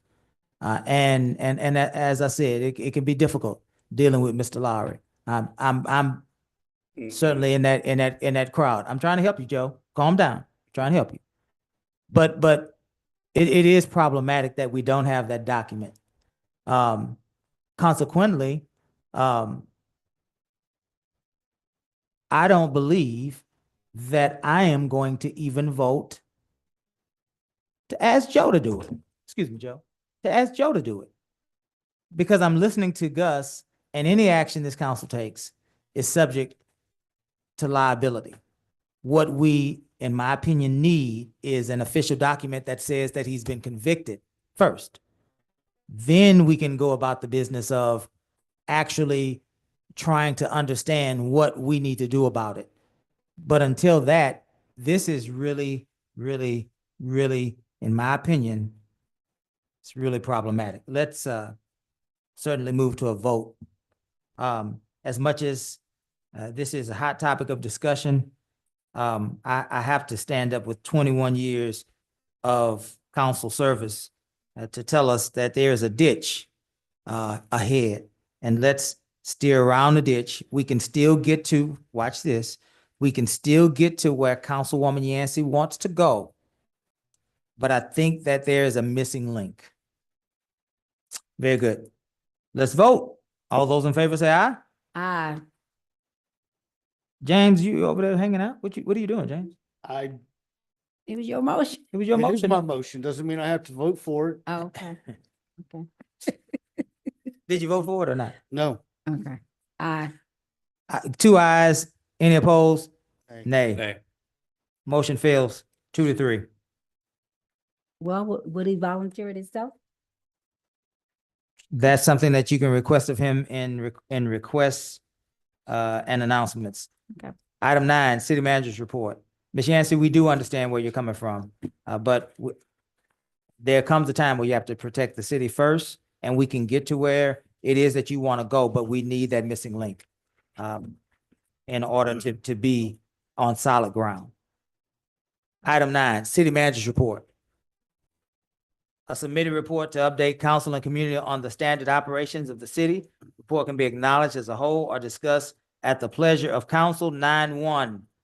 Anyone? I would, That's a take Joe that one. Compion. 9-2. Anyone? Want to talk about sales tax? That is a James Ross. 9-3, Grant Award, NRA Foundation Gun Safety Education. Yeah, I want to talk about that. That is a Joe Lowry. And then good of the order is JB Pritchett. 9-1, March 2025 Municipal Court Stats. Compion. Let me get She's on our her way. wonderful court clerk here to go over In case this. y'all haven't met, Stacy Froschner, our court administrator. Welcome, Ms. Stacy. I call her chief clerk. Sir. The on this report, I just saw it here. The capias warrants, and maybe our chief prosecutor can help me out on this too. I just thought I saw it. That number is substantial for February. And those are all the no-shows or the individuals that have not complied with their payment plans? Correct, but we did not issue any in the month of January due to the freeze. Sorry? We did not issue any KPS pro fines in the month of January. Oh, due to the freeze, that particular court date got moved to February. So that's why the why number's that great higher. number. Yes. That just stood out to me. I thought, wow, that's a Yeah, lot. it was higher. And can you please explain to me this category of inactive cases, 4,700? So those are cases that are sitting there that have had no activity over a certain time frame. So basically our warrants. Any type of old cases that are warrants are your inactive cases. And Gus, does the city of Lamarck or Mr. City Attorney or Prosecutor, Chief Prosecutor, does the city of Lamarck ever engage in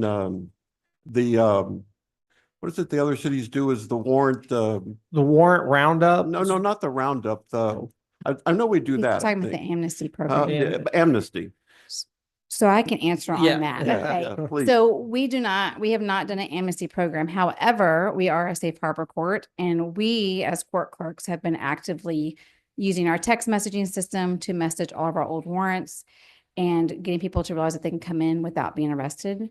So we are getting a lot of those. We have what's called a walk-in docket, which are where all those warrants go to. So they can come to our court, they don't get arrested, we don't require a bond, and they get to go back before the judge. And that includes even if they are in a capious pro fine warrant, which in the past, that was not allowed.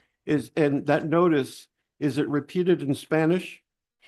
The text message is not.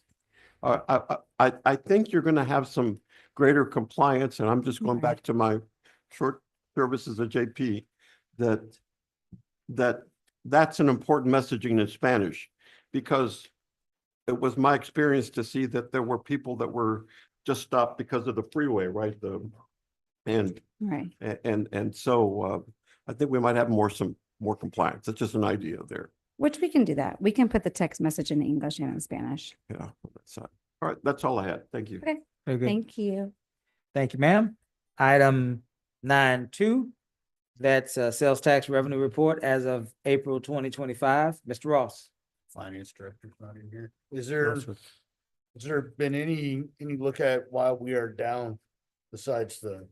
Typically, what we have seen, and I talked to Ms. Turner about this, and one of the things to remind everybody is this is about a 2-month rollback. So you're looking at monies that were spent in the month of February. What Ms. Turner told me, obviously the month of February is a short month. If you look at the trends from in years past, there's typically a dip just after the beginning of the calendar year. A lot of people recovering from a lot of December spending, a lot of holiday spending, and then you see a dip in spending after the beginning of the year. And what we think this is more than anything to be indicative of is just that annual dip. And what I also wanted people to see was that, it's not really $1 million drop in sales tax, that we have that $1 million that still kind of figuring out where it came from and how it got there. If it sticks, I'll take 5 more. If I'm honest, but Yeah. obviously, like we discussed and said before, we want to make sure that an appropriate amount of time is done, so that we know we're not spending monies we're going to be on the hook for.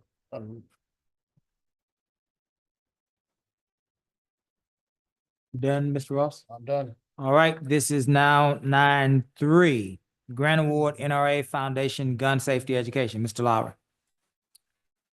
Someone talk to me about that, Mr. Aragon, and the NRA Foundation? I will say Or- for this, Mr. Lowry, I think obviously the chief and I, we can try to put some pieces together. Obviously, the author of this grant is not in attendance tonight. Okay. And so if you want specific questions or if you want anything, I can bring it back at a more appropriate time to where Miss Alice Ashley can speak to that more in depth. I'll admit, I was expecting her to be here. Obviously, some things have changed and she's not. And so obviously to provide you with the information you're looking for, we can try. but I think it might be best for us to bring that back, because what this is more so than anything is a program for us to look at for police explorers. What it would be is public safety for the youth. But I need to get more details of it from my end to answer appropriately. So I'll ask for a little bit of patience if we can bring that back so we can speak to it appropriately. Okay, thank you. Yes, sir. Thank you, You Chief. done? Yes, sir. Just a- You jumping that- in? and I just think quick- Mayor Pro Tem has a just- question. And this is something I've seen in the past in Galveston, actually, on this program. They used it to buy the firearm locks Right. for the kids, for the younger people, as But- part of the gun Yeah. safety. If I could I say something? Yes, sir, please. Yeah, city manager is correct. This is for, we don't have a law enforcement explorer post. I've started several in my career, 2 or 3. They work out real good. You have to, and I've told the city manager, the JB knows what I'm talking about. You can't have an officer do this as a part-time thing. It's not, I would just say, liability wise, efficient or safe. I need to have an officer like other cities that have an officer that deals with citizens or maybe citizens on patrol, law enforcement explorer post, juvenile activities solely. That's the safe way of doing it. So until we get something like that, I'd like to hold off, but that money is there and I want to deposit it. I know the deputy chief thought I was going to give it away. No, we got $2,500, I think. It's going to be good. Gun safety is important. We're in Texas, you know, guns. Absolutely. It's very famous here. But I want to have an officer that knows how to handle with juveniles. You can't just throw it to an officer and say, you know, when you're not doing anything, well, I want you to run this. I have seen law enforcement explorer posts go down the tube because the officer suddenly lost interest because it was a part-time job. So I've told, JB knows what I'm talking about. We need to have an officer because we got a lot of juvenile activities we need to run. And I keep hearing the council say that, but you got to have a person to run it efficiently and safely. So that's my take on it. We're going to keep the money and it's going to go into the bank. Understood. Okay. Thank you, sir. Very good. Let's move now to item 9.4, items for the good of the order. Mr. Pritchett. Yes, sir. Thank you, Mayor and Council. It would be my pleasure to inform you that tomorrow is our Senior Safety Summit. That is going to kick off our hurricane season informational path. Senior Safety Summit will have a presentation from our emergency management coordinator, Chief David Merriman, as well as discussing the Eyes on the Mark program and our senior care cameras that were provided last year. And so we want to continue that, as well as we wanted to make sure that as we continue into the next one, which is Hurricane Huddle, but that as we continue this entire hurricane season, that we're making sure to everybody come out. That Hurricane Huddle is going to be May 17th. That is also going to be not only Hurricane Huddle, many of you come out for Touch a Truck, seeing all the equipment, bring the kids. We bring in community partners all throughout Galveston County Emergency Management, the Emergency Partners Coalition, Community Advocacy Council, the Red Cross, plenty of other partners that come out. But this year that is going to be a community fair as well. We're going to be putting that schedule out on the website to inform everybody of hurricane season, what you need to do in order to create a plan, the type of information that you need for evacuation, citizen information that we put out, all the above.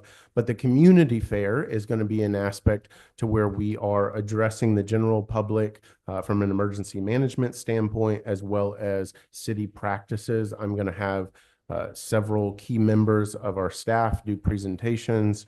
I have an ask to you, Mayor Bell, to do a presentation as Emergency Management Director as well. And again, that's May 17th. It is important for me to also talk about Lemonade Day. And I know we talked about it a little bit, but for any junior entrepreneurs out there, you can still get those kits at the Lamarck Public Library. You can get those online in order to participate in Lemonade Day coming up May 3rd. Again, I will do my best. If you see lemonade stands around, whether it's in a neighborhood or around a city facility, stop, buy a cup, make an impact. Again, on May 3rd, it is the, I believe, 7th annual Servolution. If you do not know, Servolution is a group made up of nonprofits and churches all throughout the community that come together for a day of service. They do this every year on the same day. And so they're going to be out doing cleanups, working in parks, restriping parking lots, all of the aboves to beautify our community. And that's going to be May 3rd as well. Continuing on, this year's Juneteenth Gala's title is Legacy. And that is going to be the theme this year. That is June 18th at 6 p.m. The things that we've put together for this year's program are fantastic because they bring in some history as well as some key voices in our community that are living, breathing history for us. Other than that, I have, that's it. The That's work it? continues. Yes, sir. The work continues. I wanted to add to the hurricane huddle / touch a truck / what did you say? Municipal fair? Community fair. Community Yes, sir. fair. Yes, sir. We will also have a town hall meeting after all of those presentations. Yes, sir. We will be available. It'll turn into a town hall and we'll be available to answer any and all questions that we have asked of us to the best of our ability with the information we have at the time. Council, I would certainly suggest that you mark your calendars. This is a community town hall, not a mayor's town hall or a district member's town hall, but it's all of our town hall, and perhaps they may have a question about a specific district. Certainly, we want you to be able to respond. Having said that, What day was that? that was May 17th. May May 17th. 17th. Oh, May that's the 17th. hurricane huddle. Yes, sir. Hurricane huddle. And Yeah. so it's going to be at the same time. After the huddle, we're going to have a town hall. And Mayor, if I may, two things I want to reflect on. A question for JB, if I could get, well, first of all, the interaction, I want to kudos to Mr. Russell Washington. I watched an interaction in here and just the way that he handled somebody. Are you doing your announcements right now? Yeah, is it? Okay. So this is not in this. Wait a minute. Hold on, just a minute, Ms. Lowry. Let's catch us up. We're not in. Okay, Yeah, okay. yeah. We hadn't got there yet. My bad. Yeah, no, you're fine. No, you're fine. Did you have any questions for JB on the good of the order other than the May 17th date? No. Got it. All right, thank you. Item 10, executive session, there are none. Item 11, actions taken from executive session, there are none. Item 12, requests and announcements. Council, let's look at and remember those 6 guideposts that are under the requests and announcements, and let's govern ourselves accordingly. Mr. Lowry, you were in the midst of your requests and announcements. You may proceed. Yeah, so I come down here and I was watching, I poked my head in there and was watching the court actually. And there was a citizen, obviously wasn't happy to be here. And just watching how Mr. Russell dealt with that individual, my first reaction was, oh gosh, they're going to the floor. But just the amount of love that he showed that guy and how he talked to him and was just so, he was just so, I don't even know how to explain it, the way he treated that guy.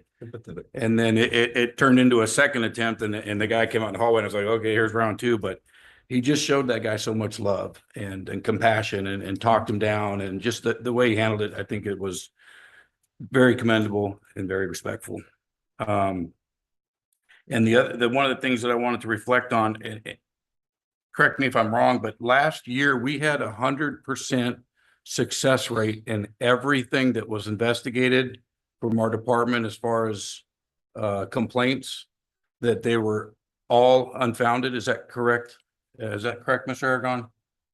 It's like 98% and Not- change or something like Yeah. that, but I know what you're referring to. If I could get that, that data from you. But that's. Which department is that, Mr. Lawler? The police department? Yeah.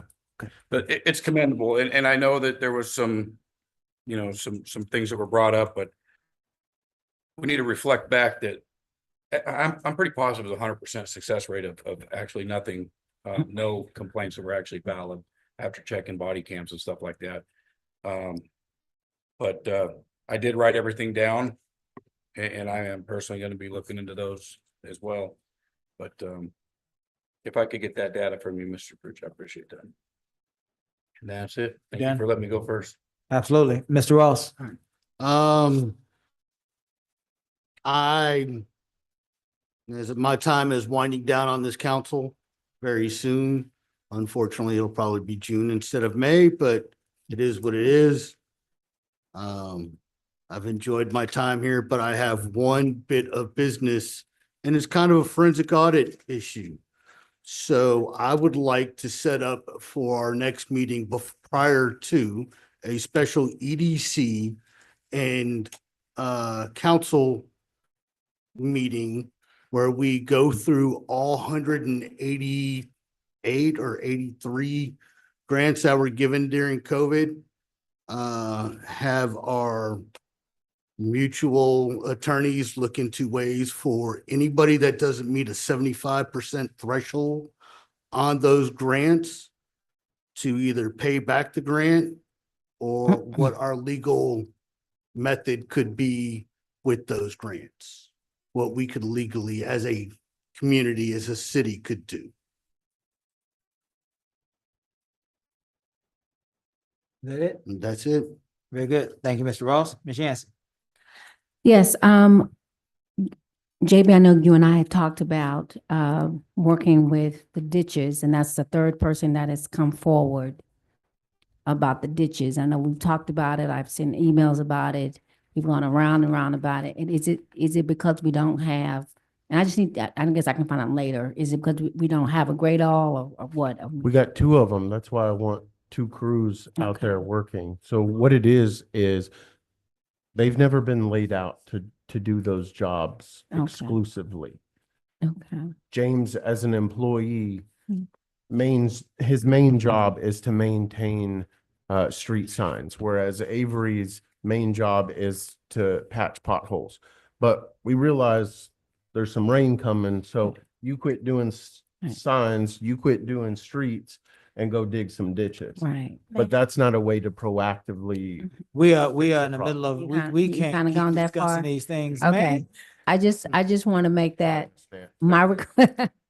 My Y'all done had a whole meeting. my request is that we look into that issue with the ditches, and I would love to have a short town hall meeting with the residents of Mary Lane and including that whole aspect, and maybe we can get Raquel Lewis to come out to something like that. Secondly, I want to thank this council for the healthy discussion that we just had. Thank you, Mayor, for guiding that. I know I'm going to have to explain a lot of what just happened.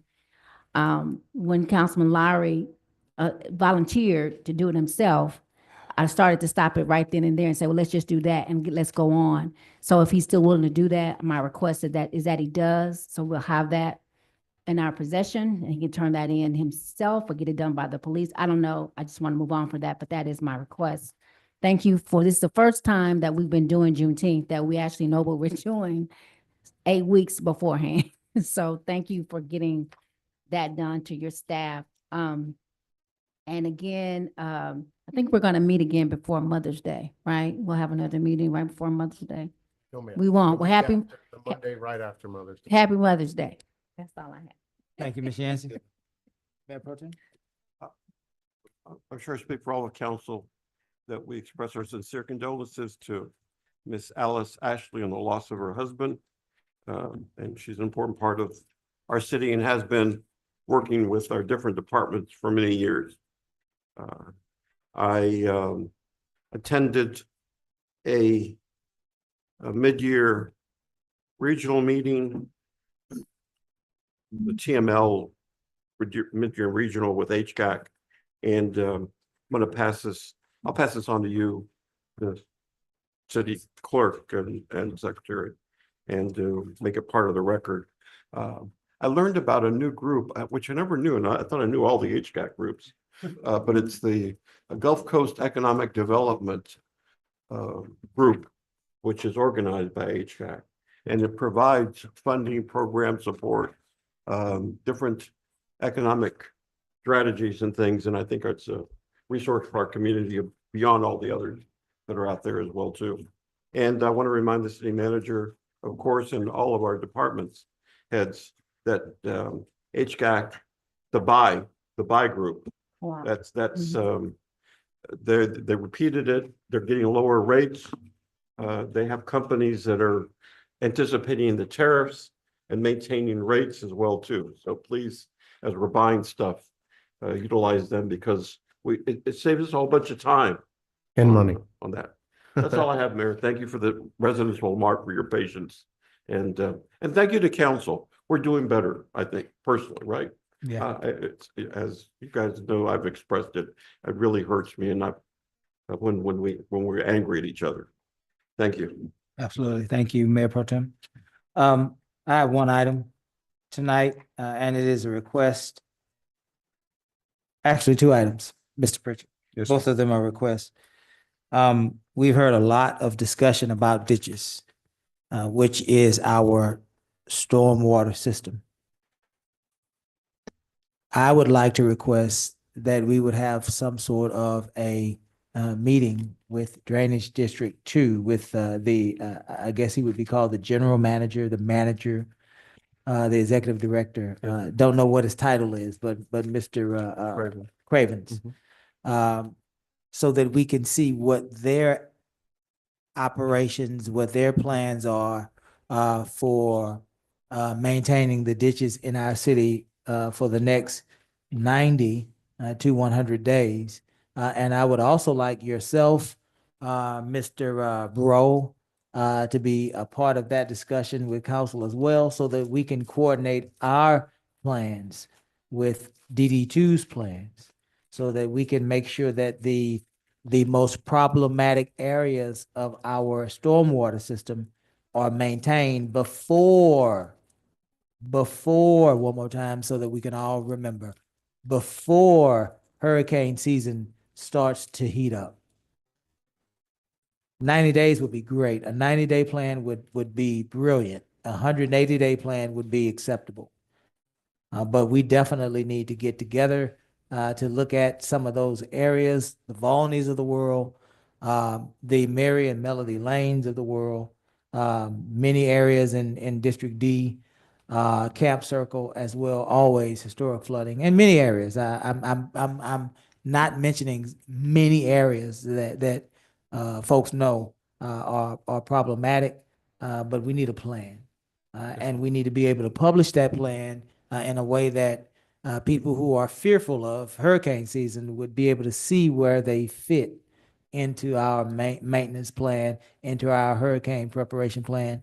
It's not just hurricane preparation for seniors on tomorrow, or even community members on May 17th, but for city infrastructure as well, sir. right? Yes. So that's the first request, sooner rather than later, Mr. Pritchett, if you can. Secondly, I would like also an update next meeting on the Public Safety Building Committee chairperson. I believe that is a Mr. Cantu, is that right? Is that the chairperson? Yes. I'd like Mr. Cantu to come before this council to give us an update. There's a lot that has been said about a public safety building, about measurements and reports, feasibility, and things of that nature. And there is an election that is proposed to happen in November. And so the Public Safety Building Committee needs to know the sense of urgency that this council has to hear recommendations. Yes, sir. It is clear, and it is not political, that our police department, the men and women of the Lamarck Police Department, are working, I need to say it, in unsafe conditions. That's not political. That is not a political pawn. They are working right now today in unsafe conditions. The electrical system in that facility is a fire hazard. Asbestos is all over that building.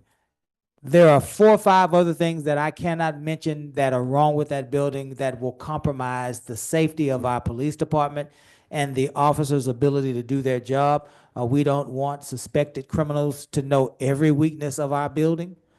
But let me say this one more time. Any discussion of a public safety building is not political, nor should anybody put it in a political realm, nor should anybody say anything that would cause a public safety building to be used as a pawn. Why do we need a public safety building? I'll tell you. I'm glad you asked. Because it is grossly unsafe to the men and women that we have declared are the best police department in the state of Texas. That's not political. Did you get my request in the middle of all of that? Yes, sir. Very good. I'm done. Mr. Pritchett, before we go, do you have anything else? I do not. No, sir. Very good. Gus, did you want to say anything? No, Mayor. All right, Gus. I will entertain a motion to adjourn. So moved. Is there a second? Second. All in favor? Aye. We